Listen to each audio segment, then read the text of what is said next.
మన ప్రభువును రక్షకుడైన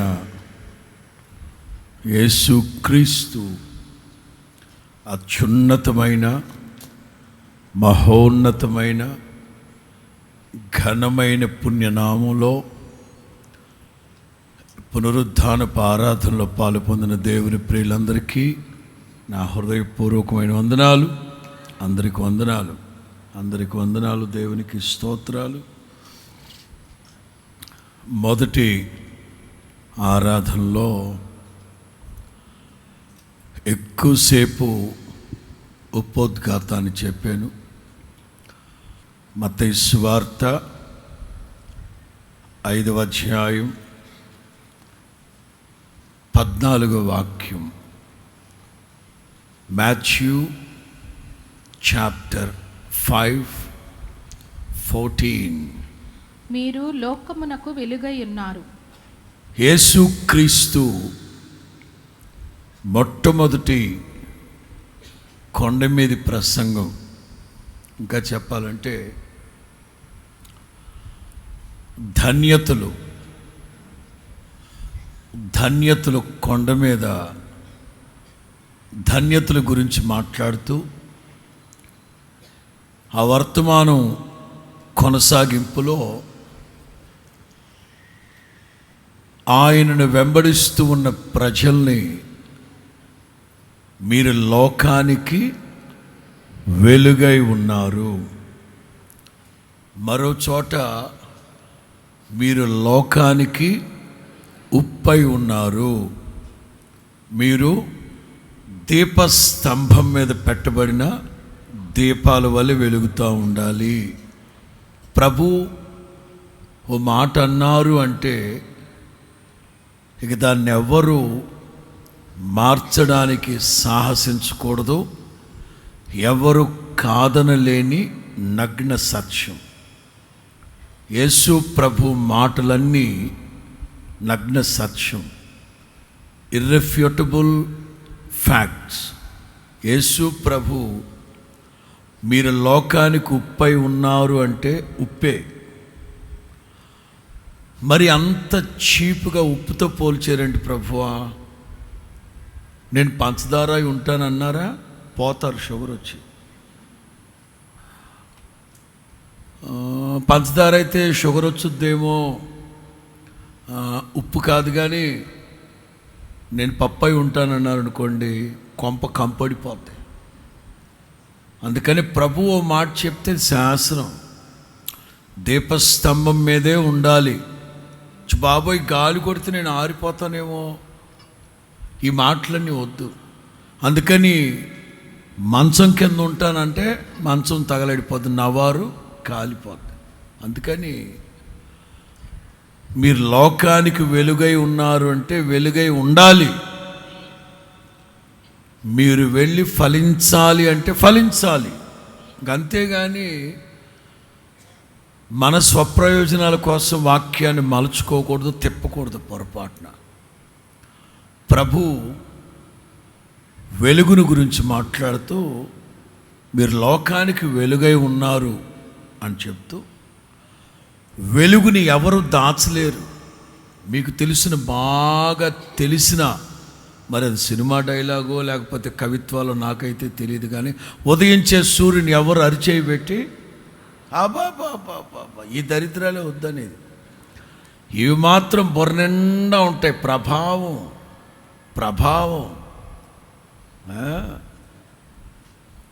ప్రభావం. కొండ మీద నుండి పట్టణం మరుగై ఉండనేరదు. ఇప్పుడు ఒక కొండ మీద ఒక పట్టణం ఉందంటే పగలు స్పష్టంగా కనబడుతుంది. రాత్రి వేళల్లో ఇండ్లల్లో వెలుగుతున్న దీపాలను బట్టి రాత్రి కూడా కనబడుతుంది. అదే సమభూమిలో ఉన్న ఇండ్లు గనకైతే ఒక ఇల్లు 2 ఇళ్ళు కనబడతాయి, అంతేగాని తర్వాత కనబడం. కానీ కొండ మీద ఉన్న పట్టణాలు మాత్రం కనబడతాయి. దీన్ని ఆధారం చేసుకొని ఉదయం చెప్పాను నేను, 87వ కీర్తన 3వ వాక్యం. సామ్స్ 87:3. దేవుని పట్టణమా, ఎస్, మనుషులు we are the cities of god. మనమందరము ఒక్కొక్కళ్ళు పట్టణాల వలె, ఒక్కొక్క పట్టణం కాదు సుమి. అగో, నువ్వు తెరసా పట్టణం, నువ్వు న్యూయార్క్ పట్టణం, నీవు అలా కాదు. అన్ని పట్టణాల్లో ఉన్న ఆత్మీయ అనుభవాలు మనం కలిగి ఉండాలి. ఉదయం 122వ కీర్తన 3వ వాక్యమా, 122వ కీర్తన 3వ వాక్యం. ఎస్, యెరూషలేమా, బాగుగా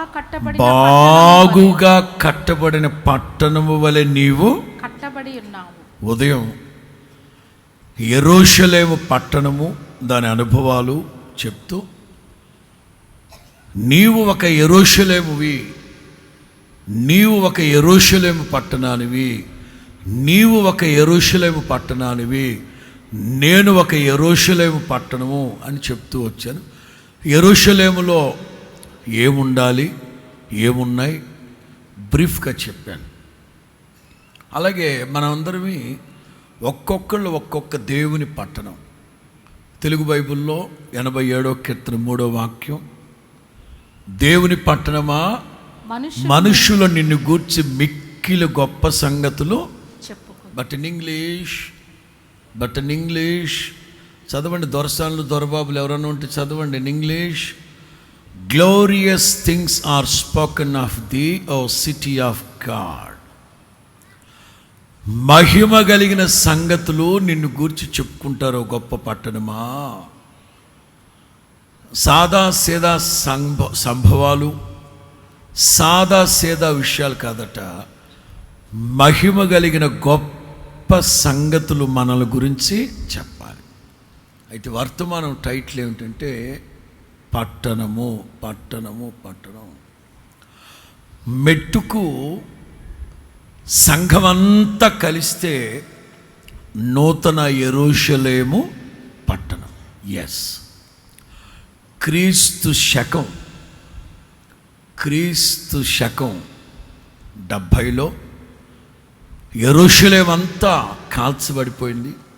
యెరూషలేములో ఉన్న దేవుని మందిరం కాల్చబడిపోయింది. కానీ ఆ యెరూషలేములోనే సియోను కొండ మీద పెంతెకోస్తు రోజున నూతన యెరూషలేము అనే సంఘం స్థాపించబడింది, ప్రారంభించబడింది. స్తోత్రం చెప్పండి గట్టిగా. మిగతా వివరాలు రేపో మరుసటి రోజో వినండి, యూట్యూబ్లో ఉంటుంది. ఇప్పుడు 3 పట్టణాల గురించి నేను మీతో పంచుకుంటాను. Bethlehem, Nazareth, Capernaum. ఎందుకు పంచుకోవాలనుకున్నానంటే, యేసుక్రీస్తు జీవితంతో ముడిపెట్టబడి ఉన్న పట్టణాలు ఈ 3 పట్టణాలు. రైట్, యేసుక్రీస్తు జీవితానికి సంబంధించి ప్రధానమైన పట్టణాలు ఈ 3 పట్టణాలు. మొదటి మాట, మత్తయి సువార్త 2వ అధ్యాయం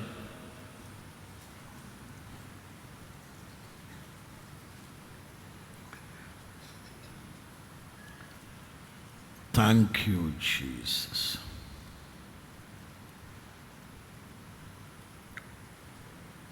మత్తయి సువార్త 2వ అధ్యాయం 1వ వాక్యం. రాజైన హేరోదు దినముల యందు యోదయ దేశపు బెత్లెహేములో యేసు పుట్టిన పిమ్మట, యోదయ దేశపు బెత్లెహేములో యేసు పుట్టిన పిమ్మట. చాలు, బెత్లెహేం యేసు క్రీస్తు పుట్టడానికి ఏరి కోరి పుట్టిన ఊరు. నాజరేత్ దాదాపు 23.5 సంవత్సరాలు, దాదాపు 24 సంవత్సరాలు పెరిగిన పట్టణం కపెర్నహూం. పేతురు వాళ్ళ ఇంట్లో ఒక గది అద్దెకి తీసుకొని 3 సంవత్సరాలు యేసుక్రీస్తు కాపురమున్న కపెర్నహూం. సరిపోయింది లైఫ్ అంతా. ఇక వేరే ప్రాంతాలకి అడపాదడప అద్భుతాలు ఆశ్చర్యకార్యాలు చేయడానికి వెళ్ళారు. కానీ ఈ 3 ప్రధానమైన పట్టణాలు యేసుక్రీస్తు జీవితానికి సంబంధించిన అతి ప్రాముఖ్యమైన పట్టణాలు. యోదయ బెత్లెహేములో యేసుక్రీస్తు పుట్టిన పిమ్మట నాకు బాగా తెలుసు, 2002వ సంవత్సరం, అంటే 2001 నవంబర్ నాకు యాక్సిడెంట్ అయింది. 2002 మార్చిలో నేను తెనాలికి వెళ్ళాను. వ్యక్తిగతంగా నాకు సంఘం ఇచ్చి పంపించిన మొదటి సంఘం తెనాలి. అంచేత తెనాలిలో మొట్టమొదటి క్రిస్మస్ ప్రసంగం నాదది. Your heart should be Bethlehem. నీ హృదయం బెత్లెహేముగా మారాలి. నీ హృదయమే బెత్లెహేముగా మారితే, క్రీస్తు నీ హృదయంలో పుడితే నీకు కలిగే ఆధ్యాత్మిక ఆశీర్వాదాలని 5 మాటలు చెప్తూ ఉండేవాడిని. తృప్తి, ఖ్యాతి, ఘనత, ఇట్లా ఒక 5 మాటలు చెప్తూ ఉండేవాడిని. నీ హృదయం బెత్లెహేముగా మార్చబడితే, క్రీస్తు నీ హృదయంలో పుడితే నీకు కలిగే దీవెన. 24 ఏళ్ల క్రితం చెప్పిన వర్తమానం అది. ఇవాళ ఒక డిఫరెంట్గా, అసలు ఈ బెత్లెహేము పాత పేరేమిటి, బెత్లెహేముగా ఎప్పుడు మార్చబడింది, ఎలా మార్చబడింది అనే మాటలు నేను మీకు తెలియపరుస్తాను. ఈ బెత్లెహేముకి పాత పేరు ఎఫ్రాతా. బెత్లెహేము యొక్క అసలు పేరు అనుకోండి, లేకపోతే బెత్లెహేము యొక్క అసలు పేరు ఎఫ్రాతా. లైక్ మా నెల్లూరు లాగా. తెలిసిన వాళ్ళు ఎవరైనా ఉంటే చెప్పండి. మా నెల్లూరు అసలు పేరు ఏమిటి? సొప్పునాథోళ్ళారా, సింహపురి. మా నెల్లూరు అసలు పేరు సింహపురి. మరి నెల్లూరు ఎప్పుడు చేశారు? ఓళ్ళ పేర్లు రిజిస్ట్రేషన్ చేసేటప్పుడు చెన్నై ఏమంటారు, బ్రిటిషర్స్ ఉన్నప్పుడు చెన్నై రెసిడెన్సీయా లేకపోతే ప్రెసిడెన్సీ, అక్కడి నుంచి ప్రారంభించి అక్కడ కూర్చున్న వాళ్ళని అడిగారు, ఈ ఊరు దాటాక ఆ ఊరు దాటాక ఏం పేరు అంటే, తమిళియన్స్ చెప్పారు నెల్లూరు అని. తమిళ్లో నెల్లు అంటే బియ్యం సమృద్ధిగా దొరికే ప్రాంతం అని అర్థం. బియ్యం, సన్నాలు, మొలగలుకులు సమృద్ధిగా నెల్లు అంటే బియ్యం. నెల్లూరు అన్నారు అంటే దాని అర్థం ఏంటి? ఎప్పటికీ చెప్పరా? బియ్యం సమృద్ధిగా దొరికే చోటు నెల్లూరు అసలు పేరు. అలాగే ఈ బెత్లెహేము యొక్క అసలు పేరు ఎఫ్రాతా. ఈ ఎఫ్రాతా కాలక్రమేణా బెత్లెహేముగా మారింది. మీకు తెలుసు, గత 10 నెలలుగా నేను హిబ్రూ గ్రీకు స్కాలర్స్తో టచ్లో ఉంటూ హిబ్రూ గ్రీక్ బైబిల్స్ చదువుతూ ఉన్నాను. మొన్న అమెరికా వెళ్ళినప్పుడు కూడా నేను డిక్షనరీలు కొనుక్కొచ్చుకున్నాను. అన్నట్లు రేపు అక్టోబర్ 13వ తారీఖున దాదాపు 100 మందితో ఇజ్రాయెల్ దేశం వెళ్ళబోతున్నా. 100 మందితో రావాలనుకున్న వాళ్ళందరూ, పాస్పోర్ట్ ఉండి రావాలనుకున్న వాళ్ళందరూ రంజిత్ పాస్టర్ని లేకపోతే మన సేవకులు కలవండి, వాళ్ళు వివరాలు చెప్తారు. ఆగస్టు 2వ వారం నుంచి వీసాలు ప్రారంభిస్తాం. త్వరగా మీరు సిద్ధపడాలి. బెత్లెహేమ్ అనే పేరు ఎలా వచ్చింది అంటే, బేత్ అంటే ఇల్లు, బేత్ అంటే ఇల్లు. లెఖేమ్ వాస్తవంగా హిబ్రూ భాషలో లెఖేమ్ అంటారు, తెలుగులో లెహేమ్. బేత్ అంటే ఇల్లు, లెఖేమ్ అంటే రొట్టెలు. బెత్లెహేమ్ అంటే రొట్టెలు సమృద్ధిగా దొరికే చోటు. ఒక మాటలో చెప్పాలంటే bakery town, bakery town, bakery town. బైబిల్లో కూడా కొన్ని విషయాలు చెప్తాను. ఇప్పుడు సమృద్ధిగా రొట్టెలు దొరకాలి అంటే, సమృద్ధిగా రొట్టెలు దొరకాలంటే ఏం పండాలి అక్కడ? ఏం పండాలి అక్కడ? గోధుమలు, ఎవలు బాగా పండాలి. అంటే బెత్లెహేములో సమృద్ధిగా గోధుమలు, ఎవలు పండుతాయి. యెహెజ్కేలు గ్రంథం 27:17. యెహెజ్కేలు గ్రంథం 27:17. మరియు యూదా వారును ఇశ్రాయేలు దేశస్థులను నీలో వర్త వ్యాపారము చేయుచు మిన్నీతు గోధుమలను, మిఠాయిలను, తేనెయు, తైలమును, గుగ్గిలమును ఇచ్చి నీ సరుకులు కొనుక్కొందురు. ఇశ్రాయేలీలకి గోధుమలు తినడం, ఎవలు రొట్టెలు తినడం అలవాటు.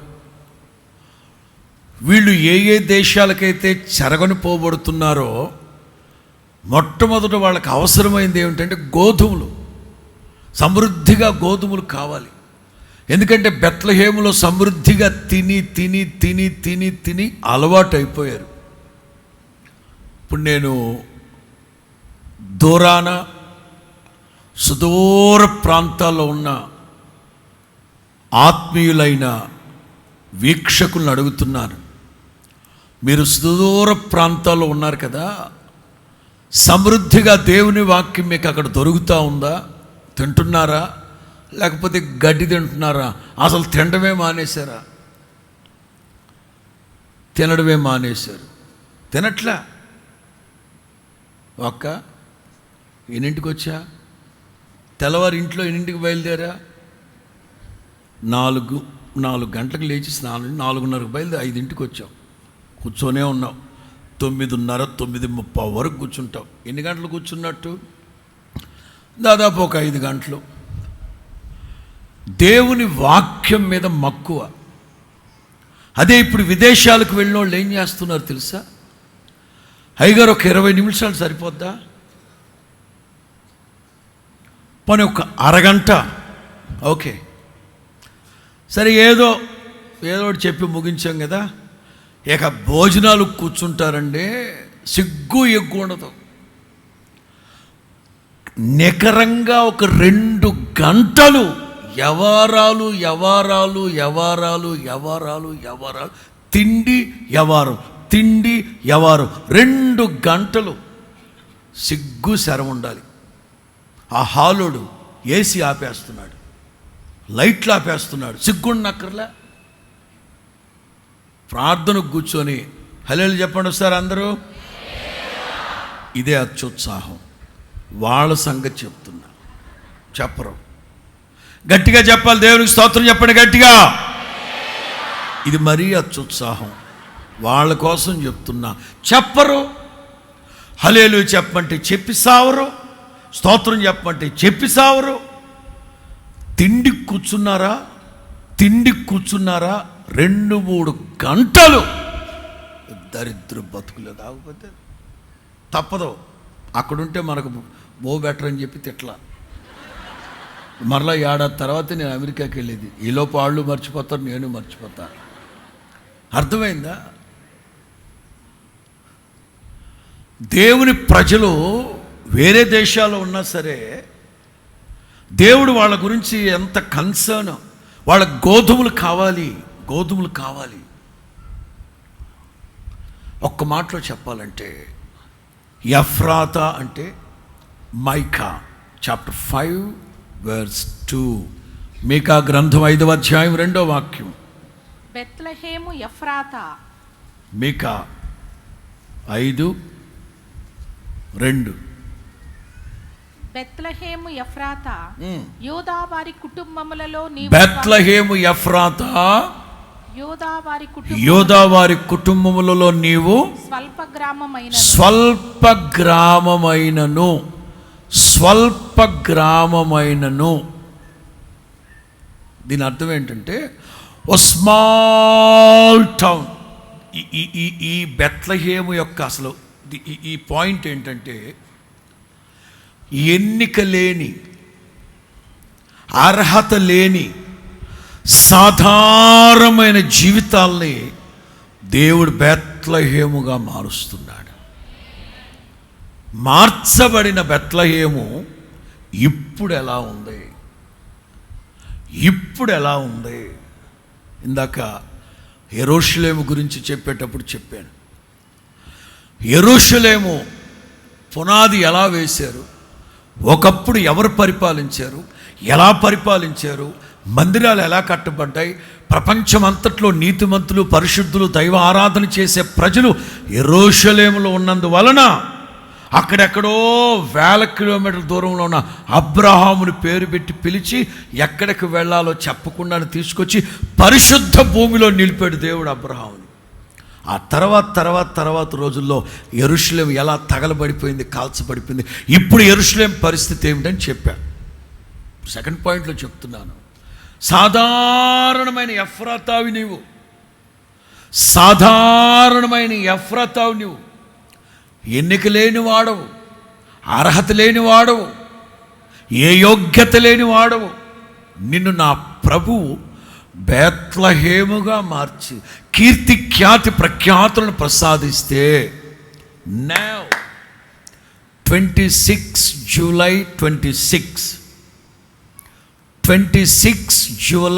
26 ఇప్పుడు ఎలా ఉంది నీ ఆత్మీయ స్థితి?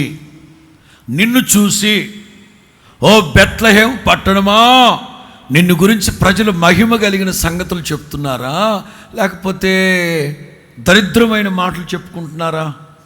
ఎలా చెప్పుకుంటున్నారు? ఇది సబ్జెక్ట్. బెత్లెహేం అంటే బెత్లెహేములో 3 అనుభవాలు ఉంటాయి. అవే ఈ పాయింట్లో మనకు అవసరమైనవి.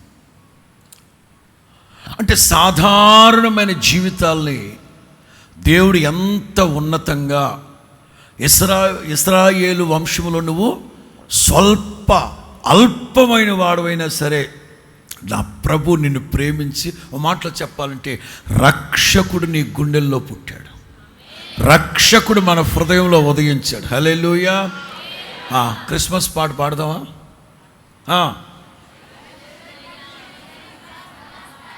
అర్థం కాల, మరలా స్టార్ట్ చేయాలి. 1 2 3 స్టార్ట్.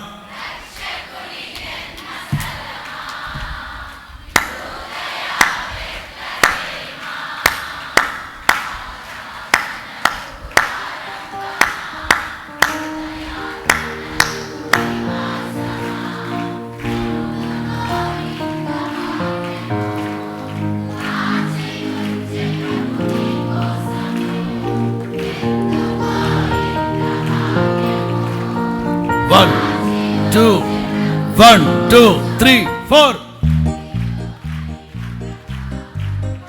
ఎల్లవేళల ప్రభుకే స్తుతియు మహిమ ప్రభావము. ఎల్లవేళల ప్రభుకే రక్షకుని జన్మస్థలమా, యూదయ బెత్లెహేమా. రక్షకుని యూదయ బెత్లెహేమా,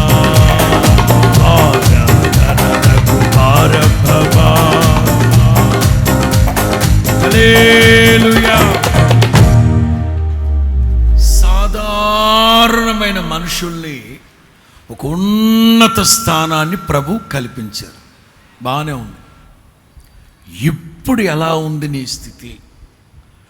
ఒక సేవకునిగా నేను ఆలోచించాలి. దేవుని ఇంట్లో అడుగుపెట్టి 36 సంవత్సరాలు దాటింది. నా 18వ ఏట నేను దేవుని ఇంట్లోకి వచ్చాను. 1990 దేవుని ఇంట్లోకి వచ్చా. 36 సంవత్సరాలు దాటిపోయింది. రైట్. ఇప్పుడు 26 జూలై 2026 నా పరిస్థితి ఎలా ఉంది? ఇప్పుడు నేను చెప్పబోయే ఈ 3 అనుభవాలు నాలో అలాగే స్థిరపరచబడి ఉన్నాయా, పోగొట్టుకొని ఉన్నానా? మీ సంగతి ఏమిటో దేవుని వాక్యపు వెలుగులో సరిచేసుకోవాలి. నీవు బెత్లెహేము పట్టణానివి. నీవు ఒక బెత్లెహేము పట్టణానివి. కొండ మీద కట్టబడిన బెత్లెహేము పట్టణం. నిజంగానే బెత్లెహేము కొండ మీద ఉంటుంది. ఈ ఊరు కొండ మీద ఉంటుంది బెత్లెహేం. రైట్. 3 విషయాలు చెప్తాను. మొదటిది బెత్లెహేములో శ్రేష్టమైన గోధుమలు దొరుకుతాయి. శ్రేష్టమైన గోధుమలు. మనకైతే ఆ విషయాలు తెలియదు, కానీ మన యొక్క భోజన పద్ధతులను బట్టి బియ్యం బాసుమతి, ఇందుమతి, మధుమతి, ఇంకా చామంతి, ఎవర్రా అదే, మనకు తెలిసిన బియ్యంలో రకాలు తెలుసు మనకు, కానీ వాళ్ళకి గోధుమల్లో రకాలు తెలుసు. ఇశ్రాయేలు దేశం అంతట్లో బెత్లెహేములో శ్రేష్టమైన గోధుమలు దొరుకుతాయి. నీ హృదయం శ్రేష్టమైన ఉపదేశం చేత తృప్తిపరచబడుతుందా? ఏ చెత్త చెదారం గుండెల్లో పెట్టుకొని ఉన్నామా?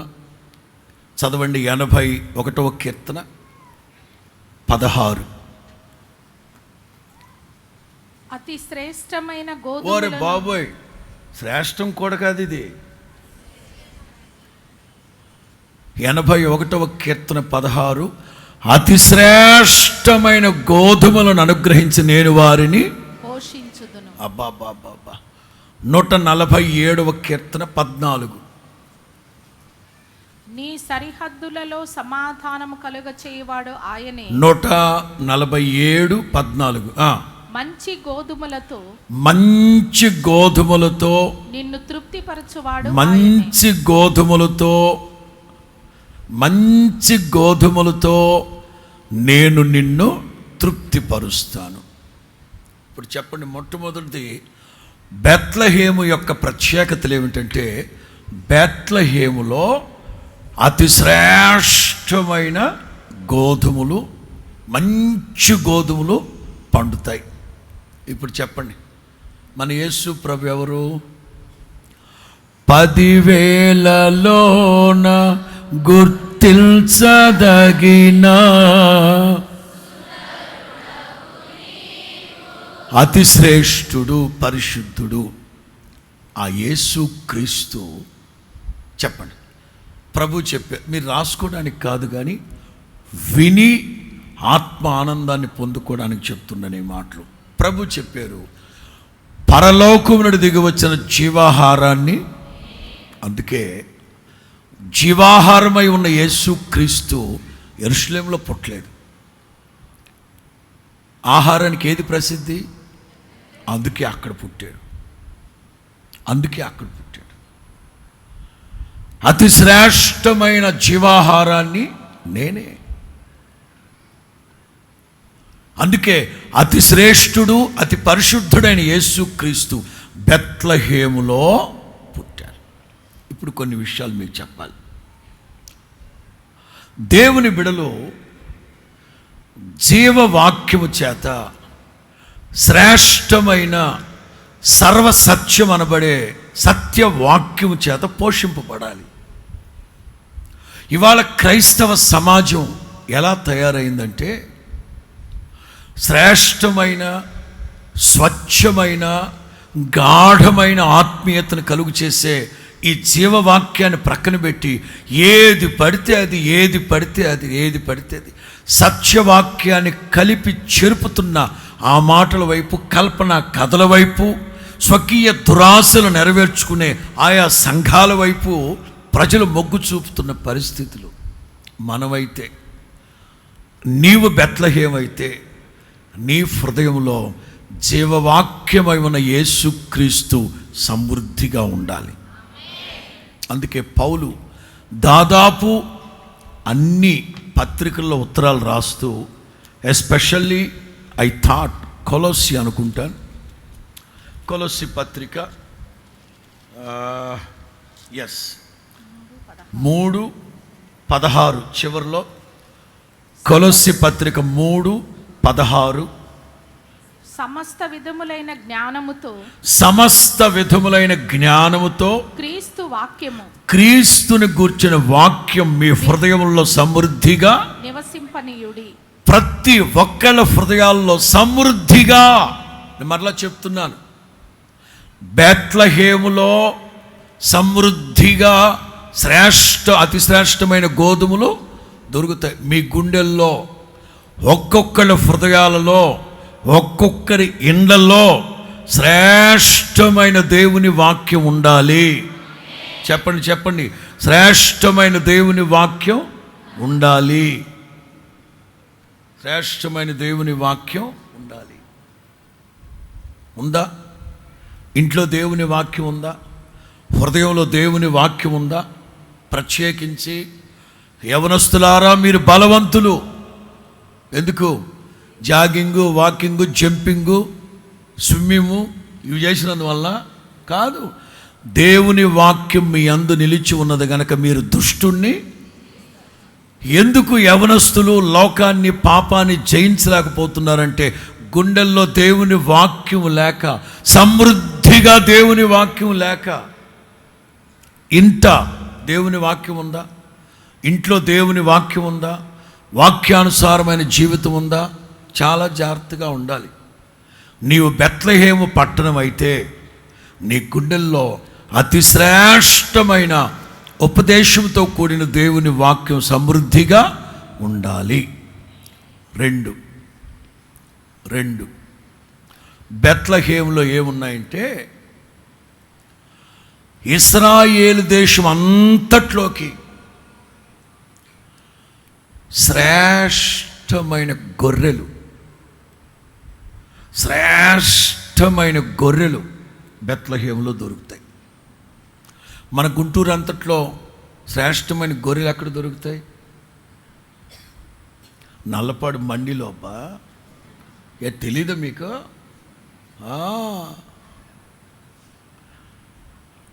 ఇశ్రాయేలు దేశం అంతట్లో శ్రేష్టమైన గొర్రెలు బెత్లెహేములో దొరుకుతాయి.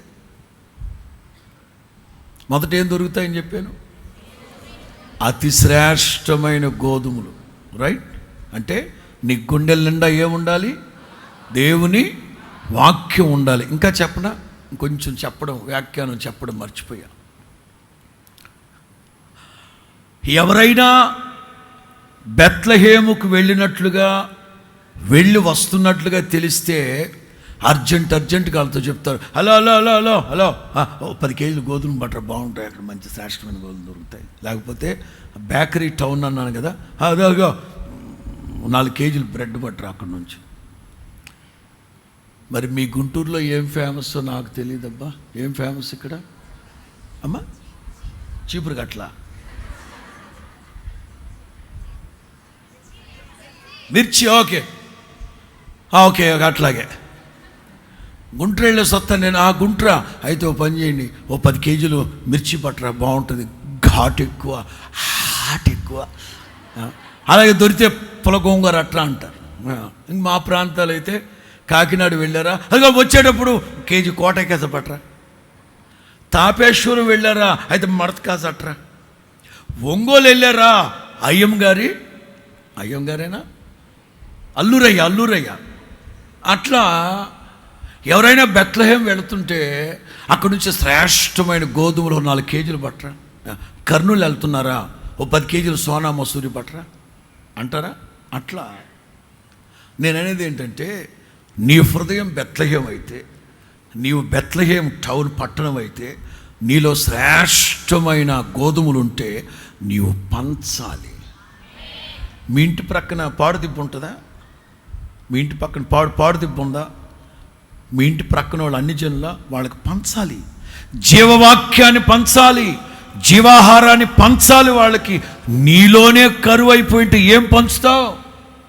నీ హృదయంలోనే దేవుని వాక్యం లేనప్పుడు ఏం పంచుతావు? 2 శ్రేష్టమైన గొర్రెలు, రైట్? యేసుక్రీస్తు బెత్లెహేములో పుట్టారు. పుట్టినప్పుడు దేవదూతలో, మరలా చెప్తున్నా, మన యేసు ప్రభు ఎవరు? గొర్రెపిల్ల. గొర్రెపిల్ల సింహము, గొర్రెపిల్ల. నిత్యరాజ్యంలో గొర్రెపిల్లయే దీపకాంతిగా ఉంటాడు. గొర్రెపిల్ల ఎక్కడికి వెళుతుందో ఆయన దాసులు ఆయన్ని, ఓవరాల్గా యేసుక్రీస్తు ఎవరు? గొర్రెపిల్ల. అతి పరిశుద్ధుడు శ్రేష్ఠుడైన ప్రభు బెత్లెహేములో పుట్టాడు. 2 గొర్రెపిల్లగా పోల్చబడిన యేసుక్రీస్తు, వదకు సిద్ధమైన గొర్రెపిల్ల అన్నామే, గొర్రెపిల్లగా పోల్చబడిన క్రీస్తు బెత్లెహేములోనే పుట్టాడు. ఎందుకని? బెత్లెహేములోనే శ్రేష్టమైన గొర్రెలు ఉంటాయి. లూకాసు సువార్త 2వ అధ్యాయం 8 నుంచి 12. ఆ దేశములో, లూకాసు సువార్త 2:8 నుంచి 12. కొందరు గొర్రెల కాపరులు పొలములో ఉండి రాత్రి వేళ తమ మందను కాచుకొనుచుండగా ప్రభు దూత వారి యొద్దకు వచ్చి నిలిచెను. ప్రభు మహిమ వారి చుట్టూ ప్రకాశించినందున వారు మిక్కిలి భయపడిరి. అయితే ఆ దూత, భయపడకుడి, ఇదిగో ప్రజలందరికీ కలగబో మహా సంతోషకరమైన సువర్తమానం నేను మీకు తెలియజేయుచున్నాను. దావీదు పట్టణం మందు నేడు రక్షకుడు మీ కొరకు పుట్టి ఉన్నాడు, ఈయనే ప్రభు అయిన క్రీస్తు. ఇక్కడ ఆగండి. గొర్రెల కాపర్లు.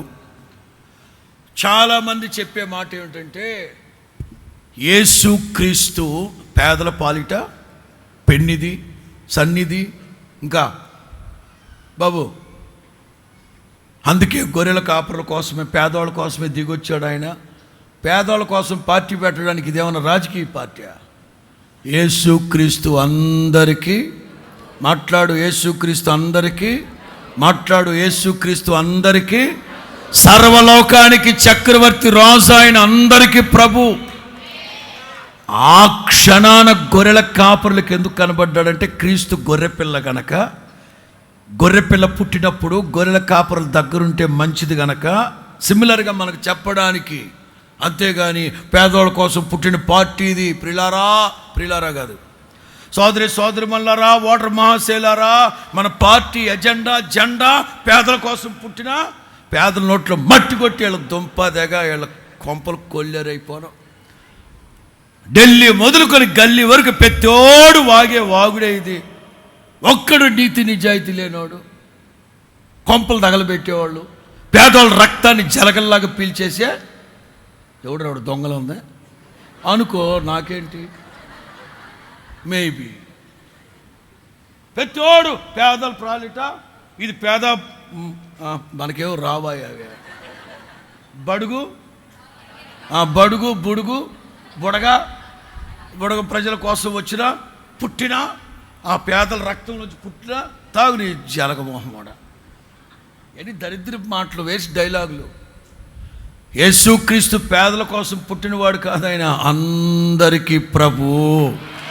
యేసుక్రీస్తుతో సోసన్నా ఉంది, కేఫాబా, వాడు చాలామంది ఉన్నారు, పెద్ద పెద్దవాళ్ళు అందరూ ఉన్నారు. అందరి కోసం పుట్టినాడు ఆయన. జాతి, కుల, మత, వర్గ, పేద, ధనిక, ప్రాంత ఏ భేదం లేదు. యేసుక్రీస్తు అందరికీ ప్రభు. కాకపోతే గొర్రెపిల్ల, మొదలు చెప్పాను, జీవాహారం గనక బెత్లెహేములో పుట్టాడు.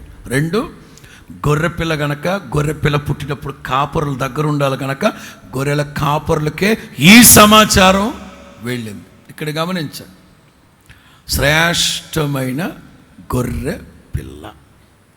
రెండో మాట, నీ హృదయం బెత్లెహేమైతే, నీవే బెత్లెహేమైతే, నీ దగ్గర గొర్రెల కాపరు ఉన్నాడా? ఎలాంటి కాపరుల పర్యవేక్షణలో నీవు నడిపించబడుతున్నావు? బెత్లెహేములో ఉన్న గొర్రెల కాపరులు ఎట్టాటోళ్ళు తెలుసా? రాత్రి వేళ తమ మందలను కాచుకుంటుండగా, నిద్రపోయేవాళ్ళు కాదు. ధైర్యంగా చెప్పగలం, హోసన్నా మినిస్ట్రీస్కి దేవుడిచ్చిన సేవకులు ఇదిగో ఇట్లాంటి గొర్రెల కాపరు. అందరు కాదులే, సగానికి పైగా రౌడీలు, దోచుకునే దొంగలు, నీచమైన తుచ్చమైన పనులు చేసేవాళ్ళు ఉన్నారు. వాళ్ళ సంగతి ప్రక్కన పెట్టండి. రౌడీజాలు, డబ్బు దోచేసుకునే దొంగలు, ఇట్లాంటి నాయకత్వానికి లోబడిన వాళ్ళు చాలామంది ఉన్నారు. 7 సంఘాల గురించి చెప్తే అవన్నీ వస్తాయనే ఆ ప్రసంగం ప్రక్కన పెట్టి వేరే తెచ్చా. కానీ ఇందులో కూడా ప్రభువు లాక్కొస్తున్నాడు ఇట్లాంటి. చూడండి, తప్పదు. నేను వద్దనుకుంటా, వద్దులే ప్రభు అనుకుంటాడు. ఎవడరా వద్దంట చెప్పండి. ఇప్పుడు అదే పరంపర ట్రాన్స్ఫర్లు జరుగుతూ ఉన్నాయి. నేను కిటికీలు పెట్టాక వెళ్తాను అంటాడు ఒకడు, నేను దొడ్లు కట్టాక వెళ్తాను అంటాడు, కట్టాక ఓపెన్ చేసి వెళ్తానంటే ఇంకొకడు. ఏంటో నాకు అర్థం కావట్లే. కానీ మేఘం కదిలింది, కదలాల్సిందే, అందరూ కదలాల్సిందే in the name of Jesus. తప్పదు. స్తోత్రం చెప్పండి గట్టిగా. సమస్త పద్ధతులకి లోబడ్డం కుదరదు అనుకుంటే జాయిగా ప్రక్కకి వెళ్ళి చేసుకోవడమే. ఎందుకంటే మీరు వచ్చేటప్పుడు సంతకం పెట్టారు కదా. స్తోత్రం చెప్పండి గట్టిగా. ఎట్లాంటి కాపర్లు మందని కాచుకునే వాళ్ళకి గమనించండి. హోసన్నా మినిస్ట్రీస్ వాళ్ళకే ఈ హెచ్చరిక. దేవుడు మీ సంఘాలకు ఇచ్చిన కాపరులు ఎలా ఉన్నారో గుర్తుపట్టండి. మందని కాచుకునేవాళ్ళ, కాపాడుకునేవాళ్ళ, మంద కోసం రాత్రింబగళ్ళు మెలకుతో ఉండేవాళ్ళ, మందల కోసం కన్నీరు కార్చేవారా, లేకపోతే గొర్రెలను చంపుకొని వాటి బొచ్చుతో దుప్పట్లు చేసుకొని డబ్బు తిని సర్వనాశనం, సంఘాలు నాశనం చేసేవాళ్ళ, సంఘస్థుల జీవితాలు నాశనం చేసేవాళ్ళ, సంఘానికి వస్తున్న కుటుంబాలకు బజార్కి ఇడ్చేవాళ్ళ, ఎట్లాంటి వాళ్ళు ఉన్నారు హోసన్నా మందిర సంఘాల్లో సేవకులు, కాపర్లు. అదే చెప్తున్నాను. దశాబ్దాల పాటు కడుపు కట్టుకొని మోకాళ్ళ మధ్యలో తలబెట్టుకొని ప్రార్థన చేసి దేవుడిచ్చిన సంఘాలు పెద్ద ఆయన పుణ్యమా అంటూ అప్పచెప్పి వెళ్తే జాగ్రత్తగా మమ్మల్ని మేము తగ్గించుకొని నయాన భయాన దండించి శాసించాల్సిన స్థాయిలో కూడా బ్రతిమలాడుకుంటూ ఇన్ని మాటలు చెప్పుకుంటూ ప్రజలు ముందుకు తీసుకెళ్తా ఉంటే ఎవడు పడితే వాడు వచ్చి దీన్ని రౌడీజం చేస్తూ సత్రంగా చేయడానికి ఇది సత్రం కాదిది. ఎంతటి వాడి మీదకైనా యాక్షన్ ఉండక తప్పదు. యేసునామములో ఉంటే ఉంటారు, పోతే పోతారు. చేయగలిగితే చేస్తాం. తెల్లవారు 5ంటికి పెడితే వచ్చి కూర్చోాలా? నేను 4ంటికి పెడితే 4ంటికి వస్తా. 6 ఆరాధనలో చెప్పమన్నా చెప్తా. ఇబ్బంది ఏంటి? ఓపిక ఉంటే చేస్తాం, లేకపోతే మౌనం కూర్చుంటాం. ఇట్లాంటి రౌడీల్ని, నీచమైన తుచ్చమైన పనులు చేసి రోత బ్రతికే ఈ రొచ్చు మనుషులు దేనికంటే అవసరం? ఎట్లాంటి కాపర్లు అవసరమా? అక్కర్లేదు కూడా. నేను మరలా చెప్తున్నాను, ఆయా హోసన్నా మందిరాల్లో ఉన్న విశ్వాసులు రాత్రి మగళ్ళు ప్రార్థన చేయాలి. సత్యాశక్తి, దైవాశక్తి, పవిత్రత కలిగిన సేవకులు మాకు ఇవ్వండి ప్రార్థన. ప్రతి ఓడు రావడం, ఈ అయ్యగారిని ఇంకో 10 ఏళ్ళు ఉంచకపోయారా? ఎందుకు? ఇప్పటికే రోత అయింది అక్కడ. ఇంకెంతకాలం ఉంచాలంటే చాలు. అయినా 20 మంది కట్టగట్టుకొని వచ్చి ఈ అయ్యగారిని మాకు ఉంచకపోయారు అని అడిగండి. 20 మంది సంఘస్థులు కాదు, మీరు కొత్తగా వచ్చిన గొర్రెలు. మీరు ఉపదేశం పద్ధతులు తెలియని గొర్రెలు ఇవి. కట్టగట్టుకొచ్చే ఈ గొర్రెలు అక్కను ఉంచకపోయారా? ఈ అన్నను ఉంచకపోయారా? ఎందుకు? అసికేసుకోవడానికి. పెచ్చేషాలు వద్దు ఇక్కడ.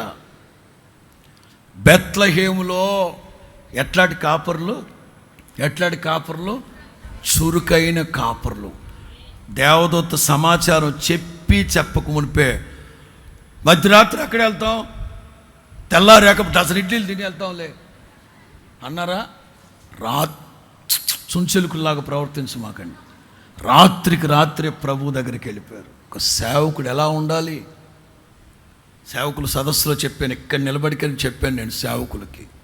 అహరోను 4 కొడుకులు. అహరోనికి 2 కొడుకులు తప్పు చేశారు. అన్య అగ్నిని తీసుకొచ్చి పెట్టారు. తగలబడిపోయారు అక్కడే. అహరోను మౌనంగా చూస్తున్నాడు. వెంటనే మోషే ఏమన్నాడు తెలుసా? ఇది యెహోవా తీర్పు తప్ప మరొకటి కాదు అన్నాడు. వెంటనే అహరోను ఏమోలే, పనికి మాలోడా, నత్తి మొహమోడా, నత్తివాడ, నువ్వు ఎంత మాట అంటావు, నత్తి ఇట్లాంటి శాపాలు పెట్టడానికి మాత్రం నీ నోరు బాగుంటుందిరా అని అన్నాడా? అనలా, మౌనంగా ఉన్నాడు. సొంత తమ్ముడు అంటున్నాడు ఇది దేవుని ఉగ్రత, చావని వాళ్ళని, మౌనంగా ఉన్నాడు. అక్కడ ఉన్న వాళ్ళందరూ వీడికి అట్లాగే జరగాలి, కోరహు ఈ బ్యాచ్ మొత్తం వీడికి అట్లాగే జరగాలి, సొంత వాళ్ళందరూ నాశనం అయిపోవాలి. ఓకే, మరుసటి అధ్యాయానికి వస్తే ఎవరైతే దూషించి అహరోన్ని దుమ్మెత్తి పోసారో వాళ్ళ మీదకి తెగులు వచ్చింది. తెగులు వచ్చిన వెంటనే మోషే ఏమన్నాడు తెలుసా? అన్నయ్య అహరోనన్న దోప కలశాన్ని తీసుకెళ్ళాలి మధ్యలో కంటే క్షణం ఆలస్యం చేయకుండా దోప కలశాన్ని తీసుకెళ్ళాలి మధ్యలో నిలబడ్డాడు. ఇది సేవకుడి యొక్క మనస్సు. నిందించి దూషించి దుర్భాషలాడిన వాళ్ళ కోసం దోప కలశాన్ని తీసుకెళ్ళి నిలబడ్డాడు అక్కడ. కన్న కొడుకులు చచ్చిపోతూ ఉంటే మౌనంగా చూస్తున్నాడు. ఇది సేవకుడు అంటే. సేవకుడు కొడుకని వాడిని వెనకేసుకు రావడం, విశ్వాసులు మాత్రం నాశనం చేయడం, ఇది కాదు కాపరి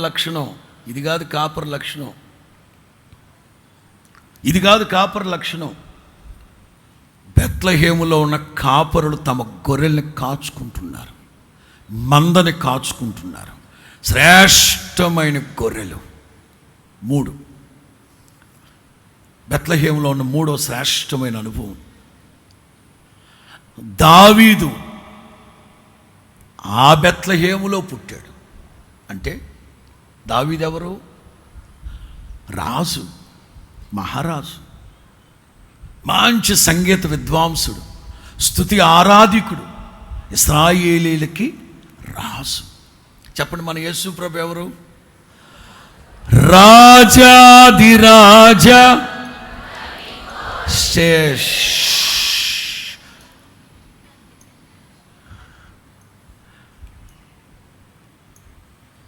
అతి శ్రేష్ఠుడు, పరిశుద్ధుడు గనక శ్రేష్టమైన గోధుమలు పండే బెత్లెహేములో పుట్టాడు. అందుకు బెత్లెహేమును కోరుకుంది.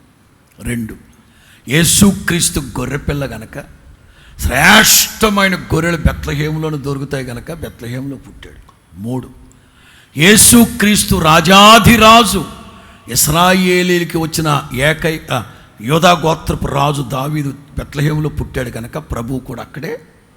దీన్ని అంటారు, నేను ఆ మాట రాసుకున్న, రాజరికం. శ్రేష్టమైన రాజరికం. చెప్పండి, శ్రేష్టమైన. ఎన్నిక లేని దావీదును దేవుడు రాజుగా హెచ్చించి రాజుగా చేశాడు. ఆ దావీదు ఎవ్రీ మూమెంట్, ప్రతి క్షణం తన గుండెల్లో కృతజ్ఞత. నీవు బెత్లెహేం అయితే నీ గుండెల్లో యేసుక్రీస్తు రాజుగా పుట్టుంటే గుండెల్లో కృతజ్ఞత ఉందా? ఏ రోజైనా ఎన్నిక లేని నన్ను ప్రభు ఈ స్థితిలో ఉంచాడు, అర్హత లేని నాకు కృపించారని ఏ రోజు నాకు కృతజ్ఞత కలిగి, ఏ రోజైనా కాదు, ప్రతినిత్యం దావీదులాగా కృతజ్ఞత కలిగి ఉన్నామా? చెప్పండి, బెత్లెహేములో 3 అనుభవాలు ఏంటి? మొదటిది శ్రేష్టమైన, అతి శ్రేష్టమైన. 2, శ్రేష్టమైన గొర్రెలు. 3, రాజరికం. ఈ 3 అనుభవాలు ఉన్నాయి. నీవు బెత్లెహేము పట్టణం అయితే నీలో ఇవి 3 ఉండాలి. శ్రేష్టమైన గోధుమలు అంటే వాక్యం. 2, గొర్రెపిల్ల అంటే ప్రతిష్ఠిత. దేవునికి సన్నిధికి వచ్చే గొర్రెలు ఎలా ఉండాలి? నియామక దినములలో యెరూషలేముకు వచ్చి ప్రతిష్ఠింపబడిన గొర్రెలంతా ప్రతిష్ఠింపబడిన గొర్రెలు. 3, రాజరికం. ఈ కృతజ్ఞత కలిగి ఎన్నిక లేని ఎఫ్రాతా లాంటి నన్ను ఇదిగో ఇంతటి బెత్లెహేముగా మార్చారు అనే కృతజ్ఞత ఉండాలి. ఇప్పుడు చెప్తాను, అది ఒకప్పటి బెత్లెహేం ప్రారంభ దినాలు. ఇప్పుడు బెత్లెహేం ఎట్లుందో చెప్పనా? ఇప్పుడు ఇజ్రాయెల్ దేశంలో బెత్లెహేం రాసుకున్న మాటలే కాదు, నేను చెప్తా. ఇప్పుడు బెత్లెహేం ఎట్లుందో తెలుసా? దరిద్రం, పాలస్తీనా మోకలు, ఉగ్రవాద మోకలు. ఇప్పుడు బెత్లెహేముకు వెళితే కన్నీళ్లు కాదండి, రక్త కన్నీళ్లు కారిపోతాయి. ఇప్పుడు బెత్లెహేం ఇప్పుడు వెళ్తే రక్త కన్నీరు కారుతాయి.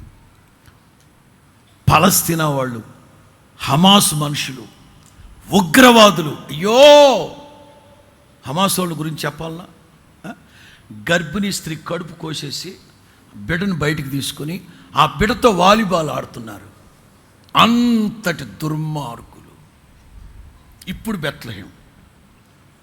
యేసు క్రీస్తు పుట్టిన పశువుల పాకుందే, పశువుల పాక, విగ్రహారాధన, భయంకరమైన విగ్రహారాధన, చీకటి కొంప, చీకటి కొంప. ఎవరు? షారోన్, మీరు వచ్చారుగా, కిందకి దిగి. చీకటి కొంప, విగ్రహారాధన, క్యాండిల్స్, కురవత్తులు ముట్టిడాలు, అగరబత్తీలు పెట్టడాలు, నాశనం. రాసుకున్నా. అపవిత్రత అండ్ అశుభ్రత, మోసాలు. ఒక్క యూదుడు లేడు అక్కడ. బెత్లెహేములో ఒక్క యూదుడు లేడు. వ్యాపారాలు, హమాస్ ఉగ్రవాదులు, దారుణం దారుణం దారుణం. వైభవం అంతా కోల్పోయింది బెత్లెహేం. ఇప్పుడు నిన్ను అడుగుతున్నా,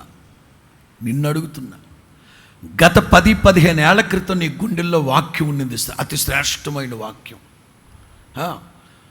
ప్రతిష్ఠింపబడిన గొర్రెలంతా ప్రతిష్ఠ ఉండింది.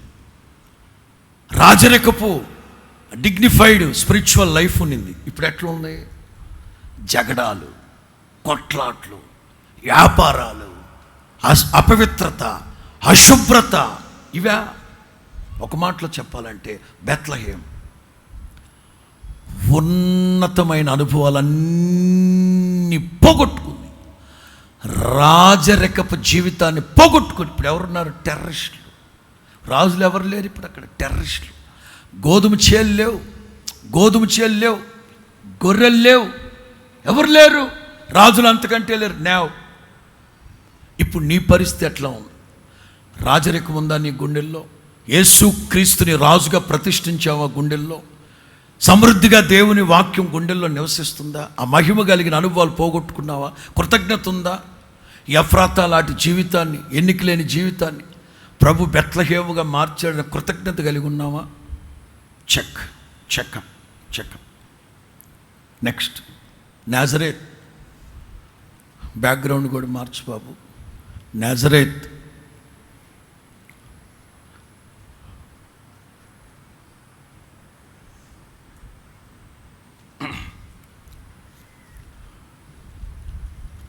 నజరేతు. మత్తయి సువార్త 2వ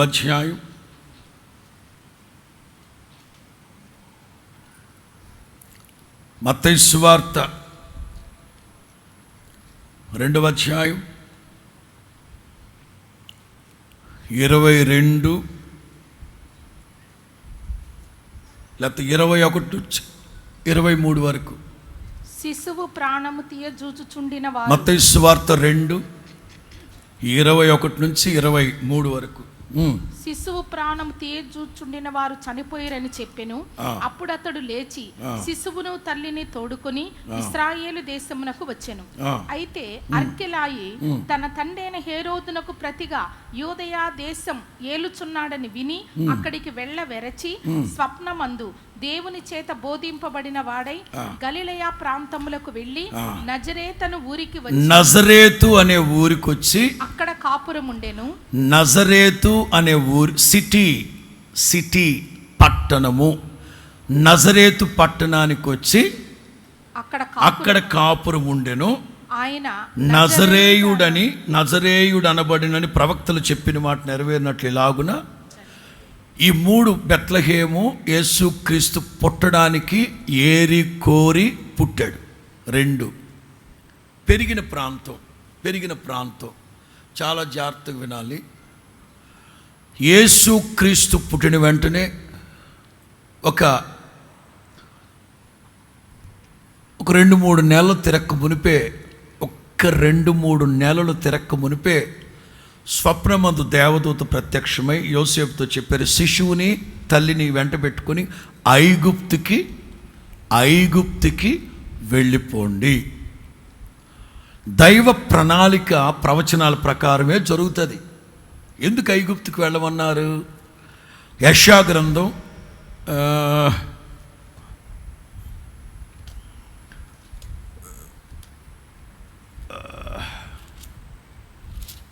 19 ఈ ప్రవచనం నెరవేర్చబడినట్లుగా యేసు క్రీస్తుని ఐగుప్తుకు తీసుకెళ్ళమన్నారు. యెషయా గ్రంథం 19 చివరి మాటలు, సైన్యములకు అధిపతియగు యెహోవా 24. ఆ దినమున యెషయా గ్రంథం 19 ఆ దినమున ఐగుప్తు అష్షూరుతో కూడా ఇశ్రాయేలు 3వ జనమై భూమి మీద ఆశీర్వాద కారణముగా ఉండు. ఐగుప్తు కూడా భూమి మీద ఆశీర్వాద కారణమవుతారు. తలల పైకెత్తండి. ఈ వాక్యం నెరవేర్చబడినట్లుగా యేసు క్రీస్తు పుట్టిన వెంటనే దేవదూత యోసేపుతో చెప్తే, యోసేపు మరియమ్మ తల్లి యేసు బయలుదేరి ఐగుప్తుకి వెళ్ళిపోయారు. దాదాపు 3.5 సంవత్సరాలు ఐగుప్తులో ఆయా ప్రాంతాల్లో సంచరించారు. ఈ వర్తమానాలు అప్లోడ్ చేసేటప్పుడు నేను ఆ ఫొటోస్ అన్ని పిల్లలకి ఇస్తాను, వాటితో పాటు అప్లోడ్ చేస్తాను. ఐగుప్తు దేశంలో 3.5 సంవత్సరాలు యోసేపు మరియమ్మ తల్లి యేసుబాబు ఎక్కడెక్కడ ఉన్నారు అవన్నీ మ్యాప్ ఉంటుంది, ఫోటో తీసుకొచ్చాను, అవి ఇస్తాను, పిల్లలు అప్లోడ్ చేస్తాను. 3.5 సంవత్సరాల తర్వాత ఐగుప్తులో దేవదూత ప్రత్యక్షమై, జోసెఫ్ శిశువుని చూసిన వాడు చచ్చాడు, వాడి గుణం తగిలింది యేసునామములో, చచ్చాడు దుంపదేగా. మీరు బయలుదేరి వెళ్ళిపోమంటే, ఎందుకు వచ్చిన గొడవ, యెరూషలేములో వెళ్తే దెబ్బలాట్లు వెళ్ళిందని తిన్నగా నజరేతు వెళ్ళిపోయారు. 26.5 సంవత్సరాలు, దాదాపు 26 సంవత్సరాలు నజరేతులో ఉన్నాడు యేసు ప్రభు. చెప్పండి, ఎన్ని సంవత్సరాలు? దాదాపు 26 సంవత్సరాలు నజరేతులో ఉన్నాడు యేసు ప్రభు. మంచిది. ఇప్పుడు నజరేతుని గురించి కొన్ని విషయాలు మీకు చెప్తాను. నజరేతులో యూదులు ఉండేవాళ్ళు. ఆ యూదులు కూడా ఎంత నిష్ఠ ప్రతిష్టలు కలిగిన వాళ్ళంటే, నజరేతులో ఉన్న వాళ్ళ దాదాపు అందరూ నాజీరు వ్రతాన్ని పాటిస్తారు. మగాళ్ళందరూ, కుర్రాళ్ళందరూ వెంట్రుకలు కత్తిరించరు, అస్సలు కత్తిరించరు. సంసోన్ లాగా వెంట్రుకలు పెంచేస్తారు. అందుకే ఆ ఊరికి నజరేతు నాజీరు వ్రతం ఎక్కువ ఉంటుంది. ఇంకా చెప్పనా, ఆడపిల్లలందరూ దోస్ డేస్ యేసు క్రీస్తు పుట్టక మునుపు, యేసు బాబు నా కడుపులో పుట్టాలి. క్రీస్తు పూర్వం 720 సంవత్సరాల క్రితం యెషయా గ్రంథం 7లో కన్యక గర్భవతి అయి కుమారుని కంటుంది, అతనికి ఇమ్మానుయేల్ అనే పేరు. ఇది ఇక ఆడపిల్లలందరూ 700 సంవత్సరాల క్రితం ఆ ప్రవచనాన్ని గుర్తుపెట్టుకొని పెళ్ళిళ్ళు పేరంటాలు వద్దనుకొని, రక్షకుడు మెస్సయ్య నా కడుపులో పుట్టాలని ఆడపిల్లలందరూ ప్రతిష్ఠించుకున్నారు. మగపిల్లలందరూ నాజీరు వ్రతం. ఇలా జరుగుతూ ఉంది. ఇంకా చెప్పాలంటే కొన్ని విషయాలు మీకు హిస్టారికల్గా చెప్పాలి. యేసుక్రీస్తు సశరీరునిగా ఉన్నప్పుడు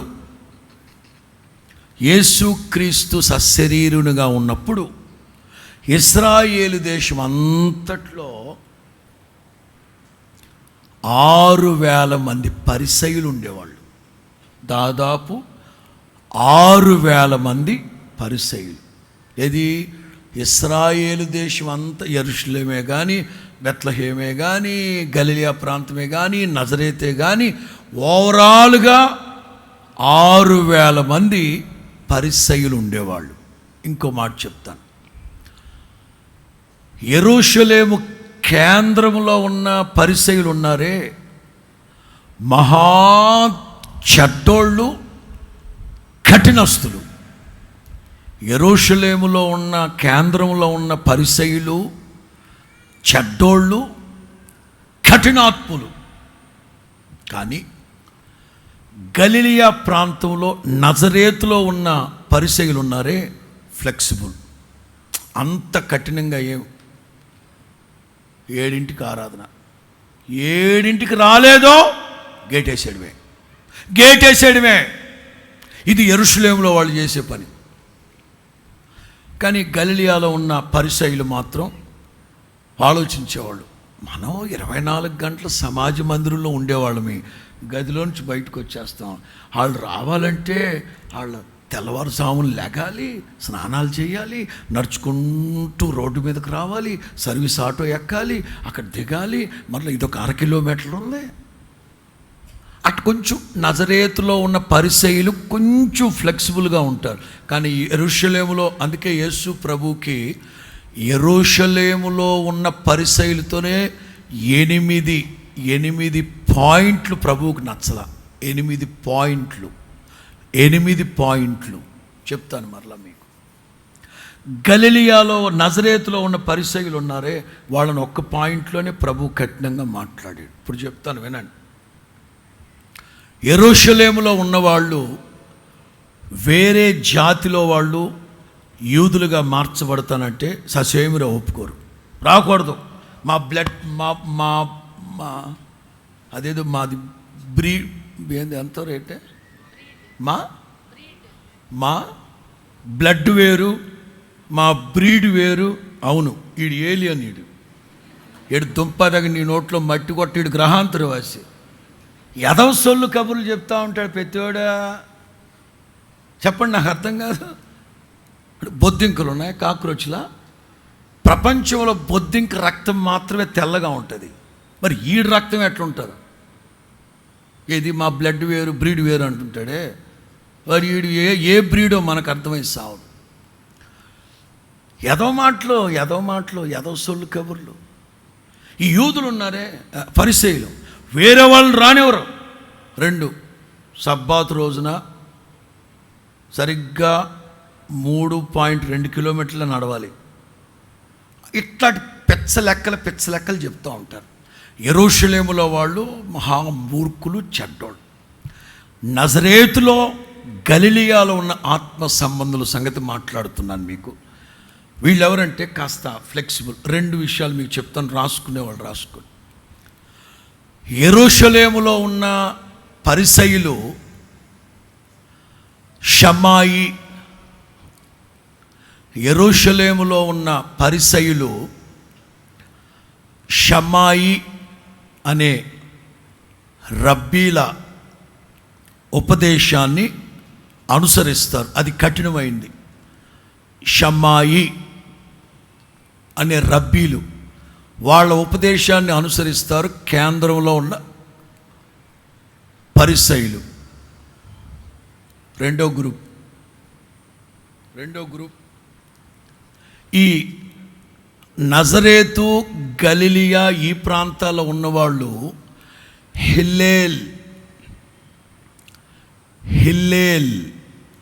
అనే రబ్బీల ఉపదేశాన్ని అనుసరిస్తారు. హిల్లేల్ ఆత్మ సంబంధులకు సంతోషాన్ని కలిగించే మాట చెప్తాను, తెలిసి ఉంటుందేమో. అంటే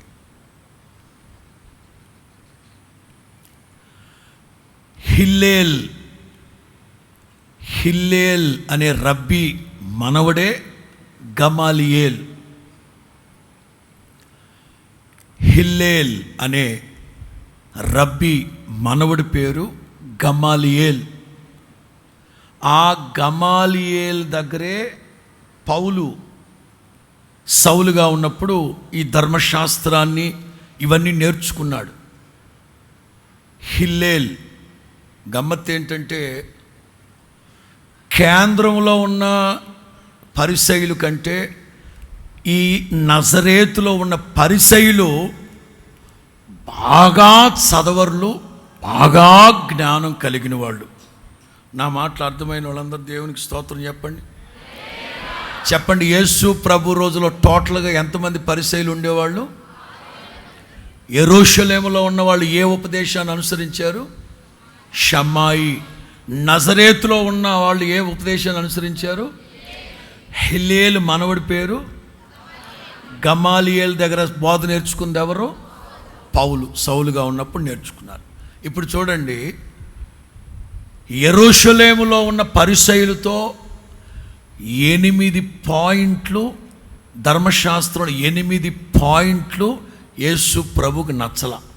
కానీ నజరేతులో ఉన్నారే, వాళ్ళల్లో ఒక్క విషయమే ప్రభువుకు నచ్చల. ఆ ఒక్క విషయాన్ని మీకు తెలియపరిచి ముందుకెళ్తాను నేను. మత్తయి సువార్త 19:9 విడాకుల సంగతి మాట్లాడుతూ గలిలియాలో ఉన్న పరిసయ్యుల చట్టాలలో ఈ ఒక్కటి యేసు ప్రభువుకు నచ్చల. మత్తయి సువార్త 19:9 మరియు వ్యభిచారము చేయు నిమిత్తమే తప్ప తన భార్యను విడనాడి ప్రతివాడు భార్య మీద ఏదో ఒకటి చెప్పి విడాకులు. అదేంటి తలాక? 3 సార్లు ఏదో చెప్తారేంటిది? ఈ నజరేతులో ఉన్న పరిసయ్యులతో ఇదొక్కటే విభేదించాడు యేసు ప్రభు. బాబు, మీరు ఇది కూడా కాస్త మీరు మార్చుకుంటే నేను మీకు సమ్మతిస్తా. వీళ్ళేంటి, విడాకులు ఇచ్చేయచ్చు, అది నచ్చట్లే, పప్పులో ఉప్పు ఎక్కువ వేస్తుంది, అస్తమాటలు విడాకులు ఇచ్చేస్తా. పప్పులో ఉప్పు ఎక్కువ వేస్తే పెరుగుతుంది తినరా? లేకపోతే ఉపవాసం ఉండి మంచిది, కొవ్వు ఎక్కిపోకుండా. ఇదొక్కటి యేసు క్రీస్తు విభేదించారు. మీరు వ్యభిచార మనస్సు కలిగి మీరు ఇట్లా చేస్తున్నారు, కానీ మీరు సరే. ఇప్పుడు తలలు పైకి ఎత్తండి. ఇప్పుడు యేసు ప్రభు ఎన్ని సంవత్సరాలు ఉన్నారు నజరేతులో? 20.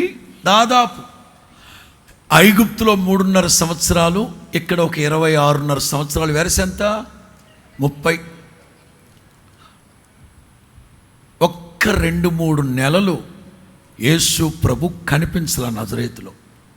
ఒక్క 2-3 నెలలు యేసు ప్రభు కనిపించలేదు 30 ఏళ్ళప్పుడు. ఏమైందంటే, యూదుల ఆచారం ప్రకారం 13 నుంచి 30 సంవత్సరాల వరకు ధర్మశాస్త్రాన్ని అవపోసన పట్టాలి. ఆ తర్వాత ఫ్రీ బర్డ్గా ఉండొచ్చు. 30 ఏళ్ళు దాటాక. జపాన్లో 13 ఏళ్ళే, అమెరికాలో స్వీట్ 16, మన ఇండియాలో తెగుద్ది. అట్లాంటి చట్టాలు లేవు మనకు. అందుకే బీపీలు, షుగర్ వచ్చి పోతున్నారు త్వరగా. జపాన్ వాళ్ళు 125, 130, 150 సంవత్సరాలు ఎందుకు బతుకుతున్నారు తెలుసా? ఒక్కసారి అమ్మాయి ఇంట్లోంచి వెళ్ళిపోతే, అదే ఫ్రీగా చదువుకొని ఇంట్లోంచి అడుగు బయట పెడితే మరలా జీవితంలో కలవరట. కలవకూడదని కాదు, ఎక్కడ కలవరంట. అందుకు కదా వాళ్ళు అంత ఆరోగ్యంగా ఉన్నారు. మగపిల్లలు, వాడు ఆ అమ్మాయి అంట తిరుగుతున్నాడని తెలిస్తే ఇంటిల్లిపాది బీపీ, వెంటనే కిమ్స్ హాస్పిటల్లో. అందుకు గదు రోగాలు చచ్చేది. సావని పోని అక్కడో వదిలిపెట్టట్లే. ఈ పిల్ల ఈ మధ్య తిండి మానేసి కొంచెం సెల్ ఫోన్లో అస్తమాటలు ఉందంటే ఇక తల్లి అన్నం తింటుందా? అందుకు గది బీపీ వచ్చిపోయేది. అక్కడ అట్లా కాదు. యూదుల ప్రకారం అయితే 13 ఏళ్లకి, అదే 12 ఖచ్చితంగా ధర్మశాస్త్రాన్ని పట్టాలి. 30 సంవత్సరాల వరకు బాగా ధ్యానించాలి ధర్మశాస్త్రాన్ని. 30వ ఏట యేసు ప్రభు వెళ్ళిపోయి బాప్తిసం పొంది 40 రోజులు ప్రార్థన చేసుకొని శోధింపబడిన తర్వాత దాదాపు 3 నెలల తర్వాత నజరేత్కి వచ్చాడు. ఫస్ట్ ప్రసంగం నజరేతులో, రైట్? పుట్టి పెరిగిన ఊరికి వచ్చాడు. లూకాసు సువార్త 4, లూకాసు సువార్త 4:16 నుంచి. తరువాత ఆయన తాను పెరిగిన నజరేతునకు వచ్చెను. తర్వాత అంటే బాప్తిసం పొంది శోధింపబడి అన్నీ అవగొట్టుకొని ఒక 2-3 months తర్వాత ఫస్ట్ టైం, 3 నెలలు ఎవరికి కనిపించలా, ఫస్ట్ టైం వాళ్ళ ఊరు వచ్చారు. సబ్బాతు రోజు సమాజ మందిరానికి వెళ్ళారు. తన వాడుక చొప్పున విశ్రాంతి దినమందు సమాజ మందిరములోనికి వెళ్లి చదువుటకై నిలుచుండగా ప్రవక్త అయిన యెషయా గ్రంథం ఆయన చేతికి ఇయ్యబడెను. ఆయన గ్రంథము విప్పగా ప్రభు ఆత్మ నా మీద ఉన్నది. ఏమని వచ్చింది? ప్రభు ఆత్మ నా మీద ఉన్నది, పేదలకు సువార్త ప్రకటించుటకై ఆయన నన్ను అభిషేకించును, చెరలో ఉన్న వారిని విడుదలను, గుడ్డి వారికి చూపును కలుగును, ప్రకటించుటకు, నలిగిన వారిని విడిపించుటకును, ప్రభు హితవత్సరము ప్రకటించుటకును ఆయన నన్ను పంపి ఉన్నాడు అని వ్రాయబడిన చోటు ఆయనకు దొరికెను. ఇక చదువుతూ ఉండగా వెర్రి కోపం వచ్చింది వాళ్ళకి. వెర్రి కోపం. ఫస్ట్ ప్రసంగం అండి, ఫస్ట్ ప్రసంగం సొంతూరులో. 26.5 సంవత్సరాలు పెరిగిన ప్రాంతం, యేసుక్రీస్తుని హత్తుకున్న నగరం నజరేతు పట్టణం అది. యేసుక్రీస్తుకి సమస్త బోధలు నేర్పించిన పట్టణం అది. చిన్నప్పటి నుంచి పెరిగింది అక్కడే. ఏం జరిగిందో తెలుసా? యేసుక్రీస్తుని మాటల్లో పెట్టి ఆ నజరేతు కొంచెం ఫొటోస్ పెట్టమన్నాను, ఇచ్చాను ఇందాక. నజరేతు పట్టణానికి కొంచెం దగ్గరలో ఎత్తైన కొండ మీదకి తీసుకెళ్ళి తోసేపోయారు. యేసు ప్రభు అక్కడి నుంచి తప్పించుకొని వెళ్ళిపోయారట. అదే ఫస్ట్ అండ్ లాస్ట్. బాప్తిసం పొందిన వెంటనే వాళ్ళ ఊరు వచ్చాడు. ఫస్ట్ ప్రసంగం చేశారు. వాళ్ళు చంపాలని తీసుకెళ్ళి కొండ మీద నుంచి తోసేపోయారు. అక్కడి నుంచి వెళ్ళిపోయాడు. ఫినిష్. 3.5 సంవత్సరం. అదిగో ఈ ఎత్తైన చోటకు తీసుకెళ్ళి, నేను తీసిన ఫోటోనేది. మీరు ఎక్కడున్నారని అడుగుతారనే చెప్పింది, నేనే తీసిందని. అది మనకేం సెల్ఫీలు అలవాటు లేదా, సెల్ఫ్లు అలమారులు. అక్కడి నుంచి తోసేశారు ప్రభుని. యేసు ప్రభు తప్పించుకుని వెళ్ళిపోయారు. ఇక చచ్చిపోయేంత వరకు యేసు ప్రభు నజరేతులో అడుగు పెట్టలేదు. అందుకే ప్రభు అన్నాడు, ప్రవక్త సొంత ఊళ్ళో ఘనత మొట్టమొదటి. నేను ఇప్పుడు అంటున్నాను వినండి, 26 సంవత్సరాల గుండెల్లో చేర్చుకున్న నజరేతు ఒక్కసారిగా నా ప్రభువుని బయటికి గెంటేసింది. దీన్ని అంటాను, రాసుకున్న మాట. నజరేతు అంటే యేసుక్రీస్తుని నిరాకరించిన పట్టణం. నజరేతు అంటే యేసుక్రీస్తుని నిరాకరించిన ప్రజలకు సూచన. యేసుక్రీస్తుని నిరాకరించిన ప్రజలు, నిరాకరించిన పట్టణం. ఈ మధ్య చాలామందికి ఫ్యాషన్ అయిపోయింది ఎక్స్. ఏం ఎక్స్? బాయ్ ఫ్రెండ్ కాదురా నీ దుంపదగా. మన టీవీలో చర్చా వేదికలు. శ్రోతలారా, నేను 15 సంవత్సరాల క్రైస్తవ్యంలోనే ఉన్నాను. ఆ తర్వాత నాకు ఎందుకో నచ్చలేదు. మరలా నేను ఎక్కడికి వెళ్ళావు పనికిమాలిన దాన్ని నిరాకరించావు నా ప్రభువుని. నువ్వు నజరేతువి, నిరాకరించిన పట్టణానివి. నజరేతు యేసుక్రీస్తుని 26 సంవత్సరాల గుండెల్లో చేర్చుకొని ధర్మశాస్త్రాన్ని నేర్పించి ప్రయోజకునిగా చేసి ఆ యేసుక్రీస్తునే నిరాకరించింది ఆ పట్టణం. మరెన్నడూ యేసుక్రీస్తు నజరేతులో అడుగు పెట్టలేదట. నువ్వు పెట్టమనకపోవడం ఏంటి? నా ప్రభువు పెట్టడు. ఒక్కసారి క్రైస్తవ్యంలో నుంచి నువ్వు బయటికి వెళ్ళిన తర్వాత నీ వెంట పడడు నా తండ్రి. నువ్వు అక్కర్లేదు నా ప్రభువుకి. యోహాను సువార్త 6:66. యోహాను సువార్త 6:66. అప్పటి నుండి ఆయన శిష్యులలో అనేకులు వెనుక తీసి మరి ఎన్నడూను ఆయనను వెంబడింపలేదు. అప్పుడు యేసు ప్రభు ఏం చేశాడమ్మా? పీటర్ పాల్ని, దాసుని వీళ్ళు పంపించాడా? హే పొర మళ్ళీ పిలుచుకొని రా, పోండ్రా, మనోడేరా, ఏంటిరా 26 సంవత్సరాలు ఉన్నాడు సేవలో, రమ్మంటాడా? పిలిపించాడా? ఎన్నడూ వెంబడించలేదు, వాళ్ళు పిలిపించలేదు ప్రభు. యేసు ప్రభు రహస్యంగా స్టార్బక్స్కి పిలిపించే, బెదరో ఏదో జరిగింది రా బెదరో, పెద్ద సంఘం ఇస్తాను రా బెదరో, నీకు ఇస్తాను రా బెదరో అనలా. లేకపోతే మధ్యవర్తిని పిలిపించే, రే చంటి నువ్వు వెళ్ళి మాట్లాడరా, ఒరే బాబు నువ్వు మాట్లాడకపోయావా, అది మంచోడు రా, 15 ఏళ్ళు సేవలో చేశాడు రా, ఏంద్రా వాడు అటు వెళ్ళిపోయాడు, అనవసరంగా వెళ్ళిపోయాడు, నువ్వు వెళ్ళి మాట్లాడరా. నో, ఒక్కసారి నా ప్రభువుని నీవు నిరాకరిస్తే మరలా నా ప్రభువుని నీ వంక చూడ్డు. ఎలా ఉన్నావు? క్రైస్తవ సమాజమా, సంఘమా, నువ్వు నజరేతు పట్టణానివైతే,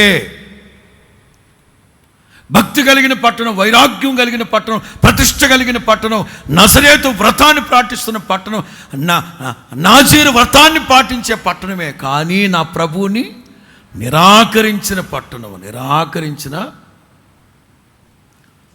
యేసుక్రీస్తును వదిలిపెట్టి వెళ్ళిపోతే యేసు ప్రభు ఎవరి దగ్గరికి వెళ్ళలా, పేతురు దగ్గరికి మాత్రమే వెళ్ళాడు. కారణం ఏంటి తెలుసా? పేతురు మనస్సు నా ప్రభువుకు తెలుసు కనుక. కపెర్నహూము గురించి చెప్పినప్పుడు చెప్తాను, ఇప్పుడు మీరు వినండి. యేసు ప్రభు సేవకులతో కూడా చెప్పాడు, ఏ బాబు నాన్న ఇద్దరిద్దరు లేకండి, ఇద్దరిద్దరు సేవకు వెళ్ళండి. ఏ గ్రామస్తులైతే మిమ్మల్ని రానివ్వరో బలవంతం చేయమాకండి అక్కడ. ఏం మీరు పెట్టట్లా, నవరాత్రి ఉత్సవాలకి మైకి పెట్టట్లా, మేము పెడితే తప్పు వచ్చిందా? వద్దు, డిస్కషన్ వద్దు. వాళ్ళు వద్దన్నారా? ఏమ్మా వాళ్ళు వద్దన్నారా? ప్రభు ఏం చేయమన్నారు? మీ పాద ధూళి ఫినిష్, స్తోత్రం, హల్లెలూయా, ఓం శాంతి. ఇక విమర్శ దినమందు ఎత్తడెత్తర అయిపోతాయి ఆ గ్రామాలన్నీ. ఒక్కొక్కడు ఊరు బయట బోర్డులు పెడుతున్నాడు, మా గ్రామంలో ఎవరు లేరు, రావద్దు. మాకెందుకోయా, మేమెందుకు వస్తావా? మీరు వద్దంటే మేమెందుకు వస్తావా? మనవాళ్ళకు కూడా సిగ్గుండాలిగా, ప్రభు చెప్పిన మాట విని సావాలిగా. వాడు వద్దాను అనుకో, hallelujah, my glory, God bless you, తీసే పీకేరా, మైక్ పీకే పదా, రెస్ట్ తీసుకో, కాళ్ళు పైకెత్తి పడుకో. అక్కడికి వెళ్ళి కొట్లాడి దివాయి. ప్రభు ఏం చెప్పాడు? ఒక్కసారి నిరాకరించారా, గెల్లమా అక్కడికి. నజరేతు వద్దన్నారా, సొంతూరు, మా ఊళ్ళో ఎవరు కాదండి, మా సొంతూరు రాని అక్కడ పెరిగింది, నా పేరు మీద ఆస్తి ఉందిరా, నా ఆధార్ కార్డు ఎందుకు ఇవన్నీ? ఆధార్ కార్డు, రాజ్యాంగం దేనికి మనకు? నా ప్రభువే ఇంకెప్పుడు వెళ్ళాలి నజరేతుకి. వద్దు, వాళ్ళని నిరాకరించారు. Let it be. సిగ్గులావుని ఎలమాకండి.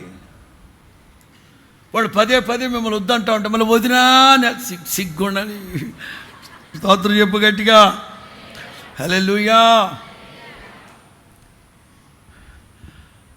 నాకు కొంచెం ఆలోచన వచ్చింది.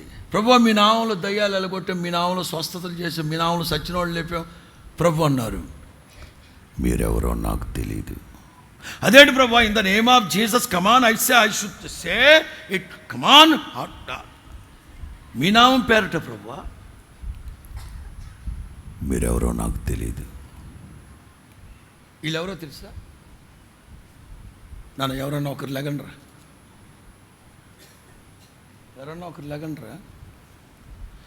ఒకప్పుడు దేవుని కొరకు 20 సంవత్సరాలు బాగా సేవ చేశాడు. ఓకే, యేసుక్రీస్తుని నిరాకరించి లోకంలో పడిపోయాడు, పాపంలో పడిపోయాడు, రోత బ్రతుకుతున్నాడు. ప్రభు వదిలేశాడు. ఆ తర్వాత బ్రతుకు తెరువు లేక మరలా బైబిల్ బట్టి మరలా కోట్ వేసుకొని పెద్ద సభలు పెట్టి కమాన్ ఇన్ ద నేమ్ ఆఫ్, ఇది కబడ్డీ ఖోఖోరా బాబా, ఇది ఇట్లా టోళ్ళు. ప్రభు మీ నామం పేరు దయ్యాలు ఎలగొట్టాం ప్రభు, అద్భుతాలు చేసాం ప్రభు.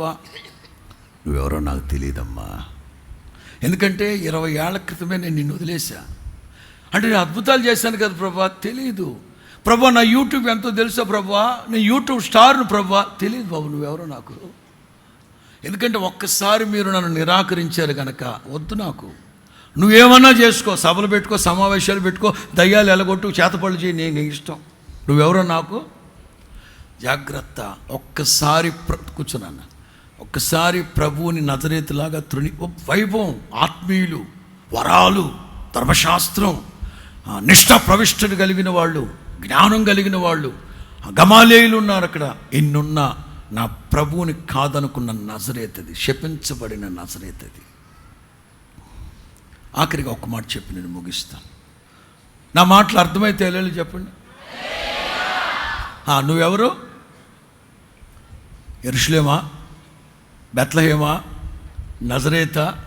ఇవన్నీ ఒకప్పుడు బాగానే ఉన్నాయి. ఫర్దర్ నాశనం అయిపోయినాయి. నాశనం అవ్వద్దు అంటున్నాను. ఆఖరిగా కపెర్నహూం.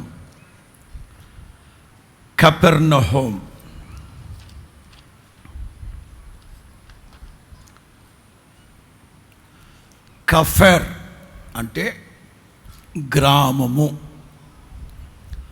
కఫెర్ అంటే గ్రామము.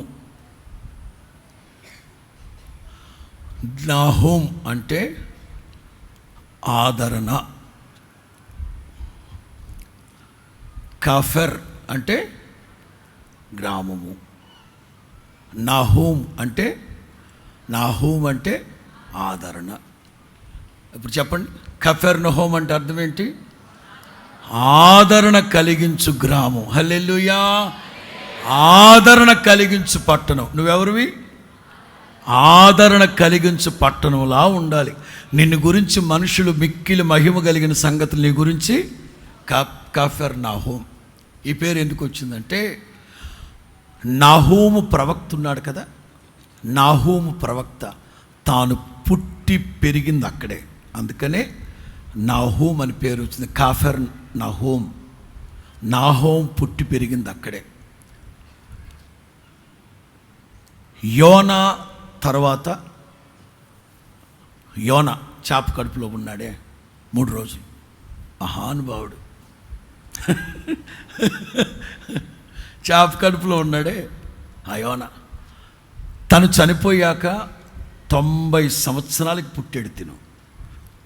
యోనా తర్వాత 90 సంవత్సరాలకి పుట్టినోడు ఈ నహూం.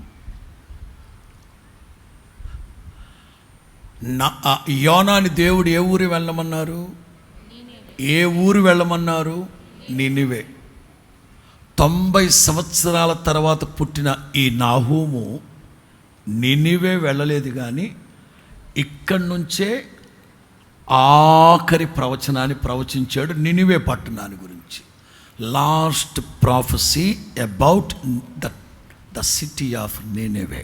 నినివే పట్టణాన్ని గురించిన ఆఖరి ప్రవచనం. నా మాటలు అర్థమవుతున్నాయా? ఇప్పుడు గమనించండి. 3.5 సంవత్సరాలు యేసు ప్రభు ఎక్కడ పెరిగాడు? చిన్నప్పుడు ఐగుప్తు. 26.5 సంవత్సరాలు 30వ ఏట బాప్తిసం పొందారు. ఒక 6 నెలలు అటు ఇటు పోతే ఇక 3 years ఉన్నాయి. ఈ 3 సంవత్సరాలు ఎక్కడున్నాడు ప్రభు? ఈ 3 సంవత్సరాలు ఎక్కడున్నారు ప్రభు? దేశదిమ్మర్లాగా తిరుగుతా లేడు. ఎక్కడున్నారు ప్రభు అంటే కపెర్నహూం. అందుకే మేము కపెర్నహూం వెళ్తే అక్కడ ఒక బోర్డు ఉంటుంది, ద టౌన్ ఆఫ్ జీసస్ అని. ఆ కపెర్నహూం పేరే ద టౌన్ ఆఫ్ జీసస్ అని ఉంటుంది. చాలా అద్భుతంగా ఉంటుంది కపెర్నహూం. గలిలయ సముద్రం ప్రక్కనే తీరానే ఉంటుంది. ఇప్పుడు విషయాలు చెప్తాను. ఉదయం చెప్పాను, యేసుక్రీస్తు ఎక్కువ యెరూషలేములో ఉండేవారు అని అంటారు, కానీ తక్కువ. జస్ట్ రాసుకునే వాళ్ళ కొరకు రాసుకొని మీరు తర్వాత యూట్యూబ్లో పెట్టుకుని నోట్ రాసుకుని. మొట్టమొదటిగా యేసు ప్రభు కానా అనే గ్రామంలో అద్భుతం చేసిన తర్వాత ఫస్ట్ టైం యెరూషలేం వెళ్ళాడు. యోహాను సువార్త 2వ అధ్యాయంలో యెరూషలేం వెళ్ళి యెరూషలేముని శుద్ధీకరించాడు. స్తోత్రం చెప్పండి గట్టిగా. అగైన్ అడపా అప్పుడప్పుడు యెరూషలేం వెళ్ళేసి బేతనేకి వెళ్ళేసి రిటర్న్. తాను అప్పగించబడ్డానికి వారం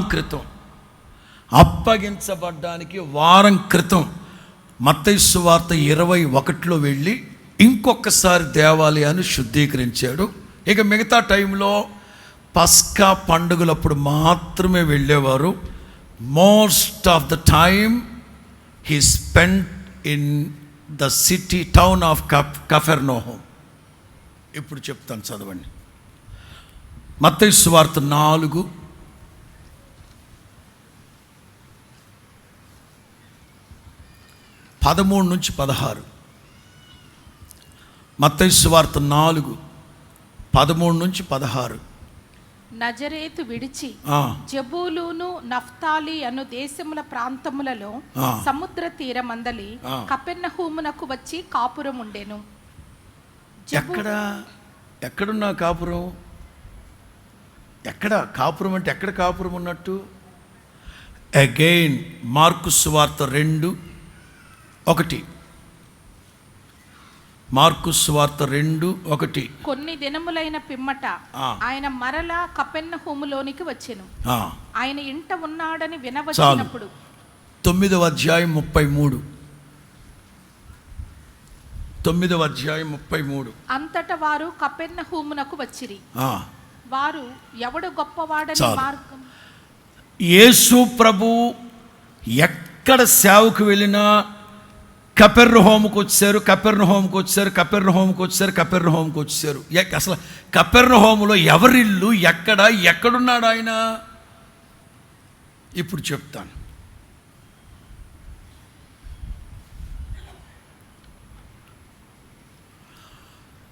గలిలయ సముద్ర తీరాన యోనా అనే మత్స్యకారుల సంఘానికి నాయకుడు. యోహాను సువార్తలో యోహాను కుమారుడు అయిన సీమోన్ అని ఉంటుంది. సైమన్ సన్ ఆఫ్ జోహ్నా అని ఉంటుంది. యోనా తెలుగులో యోహాను ఉంటుంది, బట్ ఇన్ ఇంగ్లీష్ యోనా. ఏది శాప కడుపులో ఉన్న ఆ యోనా కదబ్బో, ఈయన వేరే. పేతురు వాళ్ళ నాన్న పేరు యోనా. మత్స్యకారుల సంఘానికి నాయకుడు, రైట్. గలిలయ సముద్రం చుట్టూ చేపలు పడుతూ ఉంటారు అనేక గ్రామాల ప్రజలు. ఆ చేపలన్నీ పట్టిన చేపలన్నీ ఈ కపెర్నహూము తీసుకురావాలి. పెద్ద మార్కెట్ అది కపెర్నహూము. మత్స్యకారుల సంఘానికి నాయకుడు ఎవరు అమ్మా? యోనా, పేతురు వాళ్ళ నాన్న. పేతురు గొప్పోడు, పల్లికారుడే కానీ మత్స్యకారుడే కానీ గొప్పోడు, చాలా గొప్పోడు. చాలా పెద్ద ఇల్లు వాళ్ళది.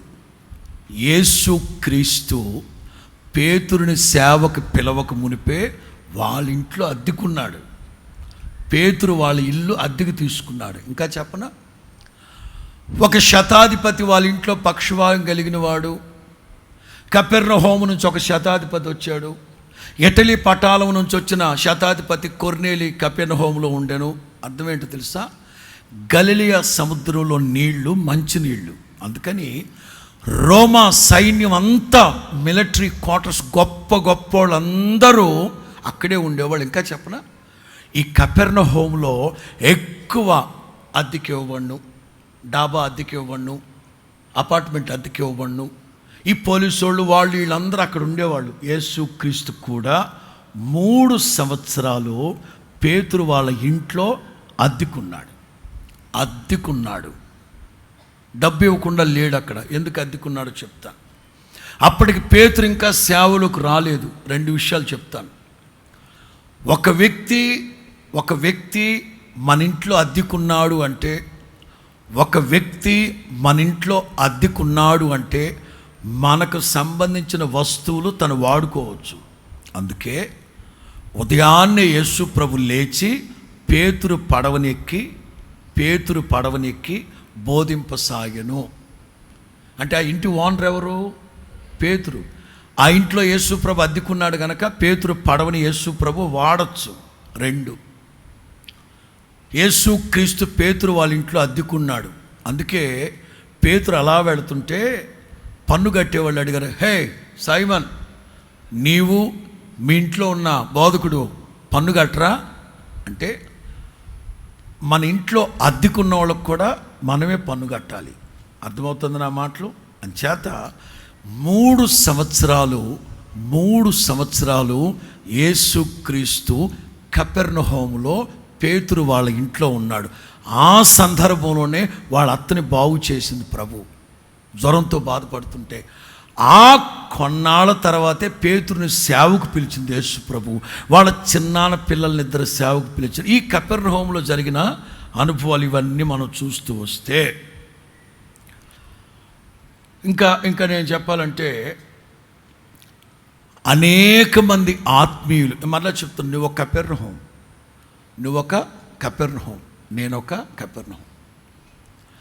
యేసుక్రీస్తు ఎక్కువ అద్భుతాలు ఈ కపెర్నహూం ప్రక్కనే చేశాడు. 5 రొట్టెలు 2 చిన్న చేపలు, ధన్యతల కొండ, ఒక గుడ్డోడిని, అది గుడ్డోడేనా, గుడ్డోడిని బాగు చేసి వాడిని మీ ఇంటికి వెళ్ళొద్దురా, వేరే ఊరు వెళ్ళమన్నాడు. ఇక్కడే ఈ చుట్టే. ఎందుకు చేశారంటే యూరప్ నుంచి వచ్చిన విదేశీయులందరూ కపెర్నహూంలోని దిగుతారు. మంచినీళ్ళు, సిటీ బాగుంటుంది కనుక. యేసు ప్రభు చేసిన అద్భుతాలు వెంటనే ప్రజలకి తెలియాలి, ప్రజల్లోకి ప్రాకాలి అని దాన్నే టార్గెట్గా పెట్టుకున్నాడు యేసు ప్రభు. కొన్ని విషయాలు చెప్తాను. అద్భుతాలు ఎక్కువ చేసింది అక్కడే. యేసు ప్రభు 3 సంవత్సరాలు కాపురం ఉన్నది అక్కడే, అన్నీ అక్కడే. అట్లాంటి కపెర్నహూం ఇంకెట్లాంటిదో తెలుసా? Richest city.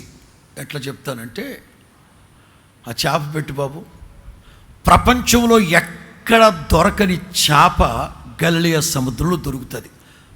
తిలాపినా చేప పేరేంటిది అంటే మనకు రాజమండ్రిలో దొరుకుతుంది పులస చేప. అదిగో అది ఇజ్రాయెల్ దేశంలో పెట్టిన చేప, అది పీటర్ ఫిష్ అంటారు దాన్ని.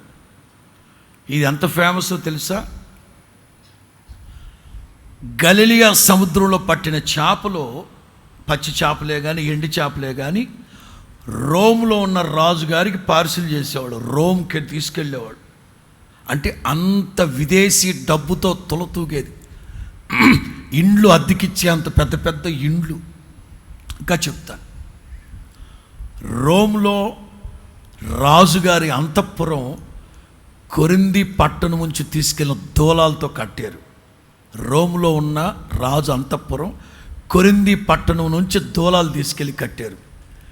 ఈ కపెర్నహూంలో సెనగోగ్ ఉంటుంది, అది చూపెట్టగలరా బాబు? సెనగోగ్ ఇన్ కపెర్నహూం అని కొడితే వస్తుంది. కొరింథీ పట్టణం నుంచి పెద్ద పెద్ద దూలాలు తీసుకొచ్చి 2 అంతస్తులుగా దేవుని మందిరాన్ని కట్టినంత గొప్పోళ్ళు అక్కడ, గొప్పోళ్ళు, స్థితిమంతులు. యేసు ప్రభు అద్దెకున్న 3 సంవత్సరాలు అద్దెకున్న ఊరది. అద్భుతాలు చేసిన ఊరు. ఎన్ని బాగానే ఉన్నాయి. ఇప్పుడు మ్యాటర్లోకి వెళ్తా. ఈ ఊరు గురించి ప్రభు ఏమన్నాడు చూడండి. మత్తయి సువార్త 11:23.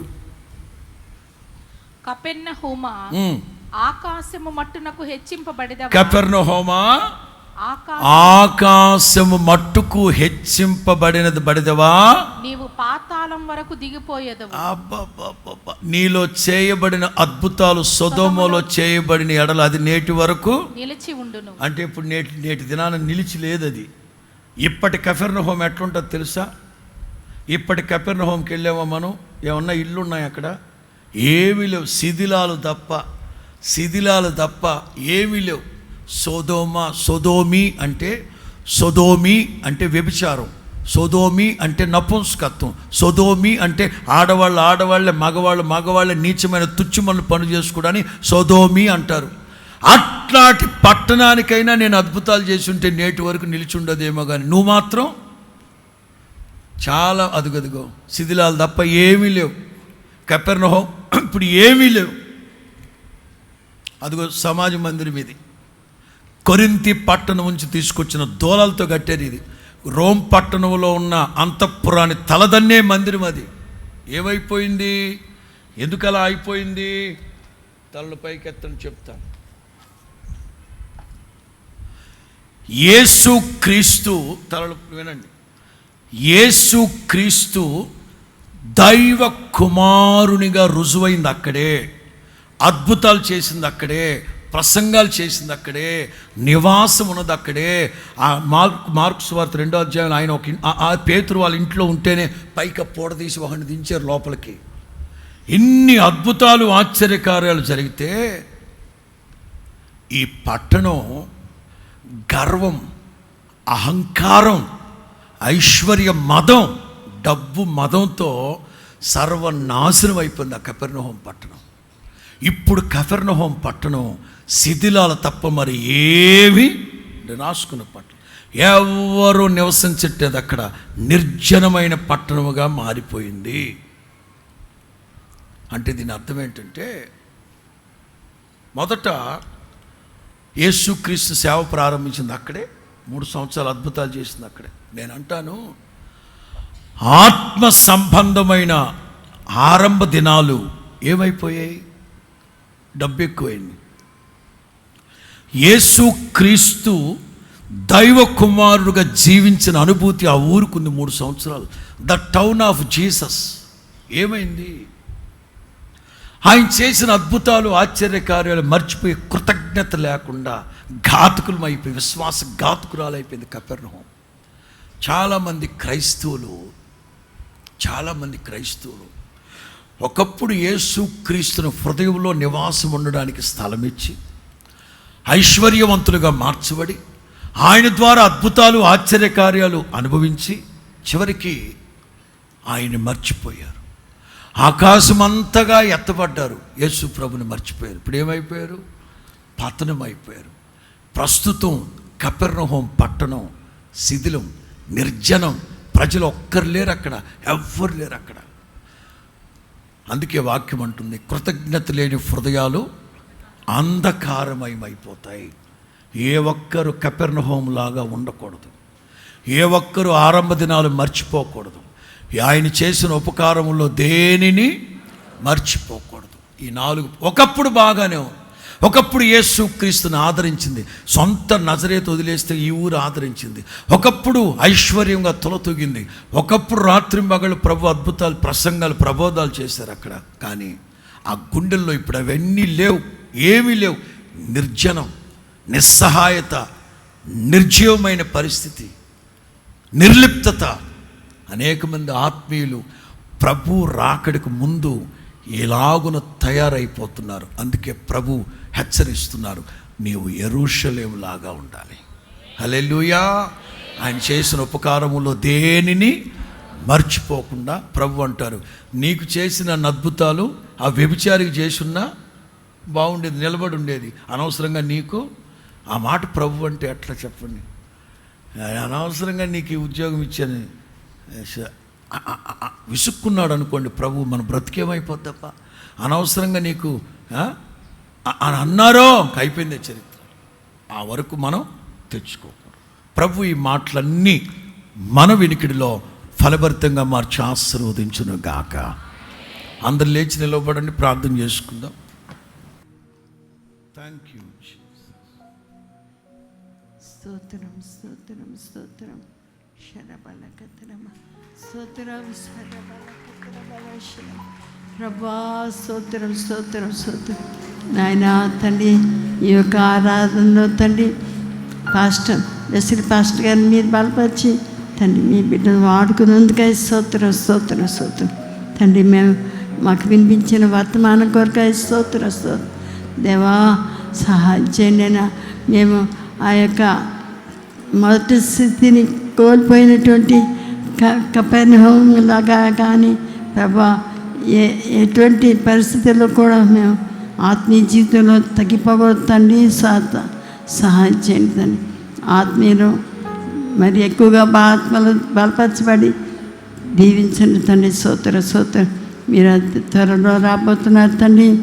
యేసయ్యా స్తోత్రం. ఈ రాకడ కొరకు మమ్మల్ని అందరినీ సిద్ధపరచండి. యేసయ్యా విత్తబడిన వాక్యం ఆ హృదయాల్లో భద్రపరిచి నూరంతరంగా ఫలింపచేయండి తండ్రి. స్తోత్రం. యేసు నామములో తండ్రి స్తోత్రం. దూర ప్రాంతాల నుండి ఇంకా మంది వచ్చి ఉండగా ప్రతి బిడ్డను తండ్రి వచ్చిన వారు వచ్చినట్టు వెళ్ళకుండా ఆత్మీయమైన ఫలాభివృద్ధి పొంది ఈ ఆత్మీయమైన అనుభవాలలో ఆశీర్వదించబట్టుకు సహాయం చేసి మహిపండి. సోదరు మమ్మల్ని ఈ బలమైన హస్తలో సమర్పించుకొంచున్నాం. కనికరించి కాపాడి మీ మహిమగల రాజ్యం కొరకు రాకడ కొరకు సిద్ధపరచు.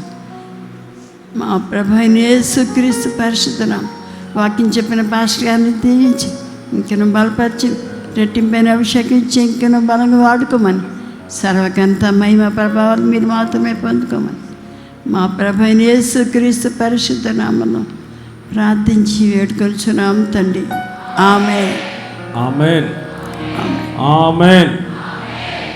తండ్రి అయిన దేవుని ప్రేమ, కుమారుడైన యేసు క్రీస్తు వారి యొక్క కృప, పరిశుద్ధాత్మ దేవుని అన్యోన్య సహవాసము, సన్నిధి, సమాధానము, సంతోషం సర్వలోకంలో ఉన్న సమస్త పరిశుద్ధులకు, ఈ ఆరాధనలో పాల్గొన్న వారికి, లైవ్ వీక్షించిన వారికి, దేవుని వాక్యం ప్రకటించిన తన దాసునికి కొండ మీద ఉన్న పట్టణం మరుగై ఉండనేరదని, దేవుని పట్టణమా నిన్ను గురించి గొప్ప సంగతులు చెప్పుకుంటారన్న మాటలు నా జీవితంలో, మా జీవితాలలో నెరవేర్చబడాలని ఎందరైతే తీర్మానంతో ప్రార్థన చేసుకుంటున్నారో వారందరికీ నిత్య దేవుని కృప, మహిమ కలిగిన రాకడ వరకు తోడయుండి నడిపించునుగాక. ఆమేన్. ఆమేన్. హల్లెలూయా. హల్లెలూయా. హల్లెలూయా.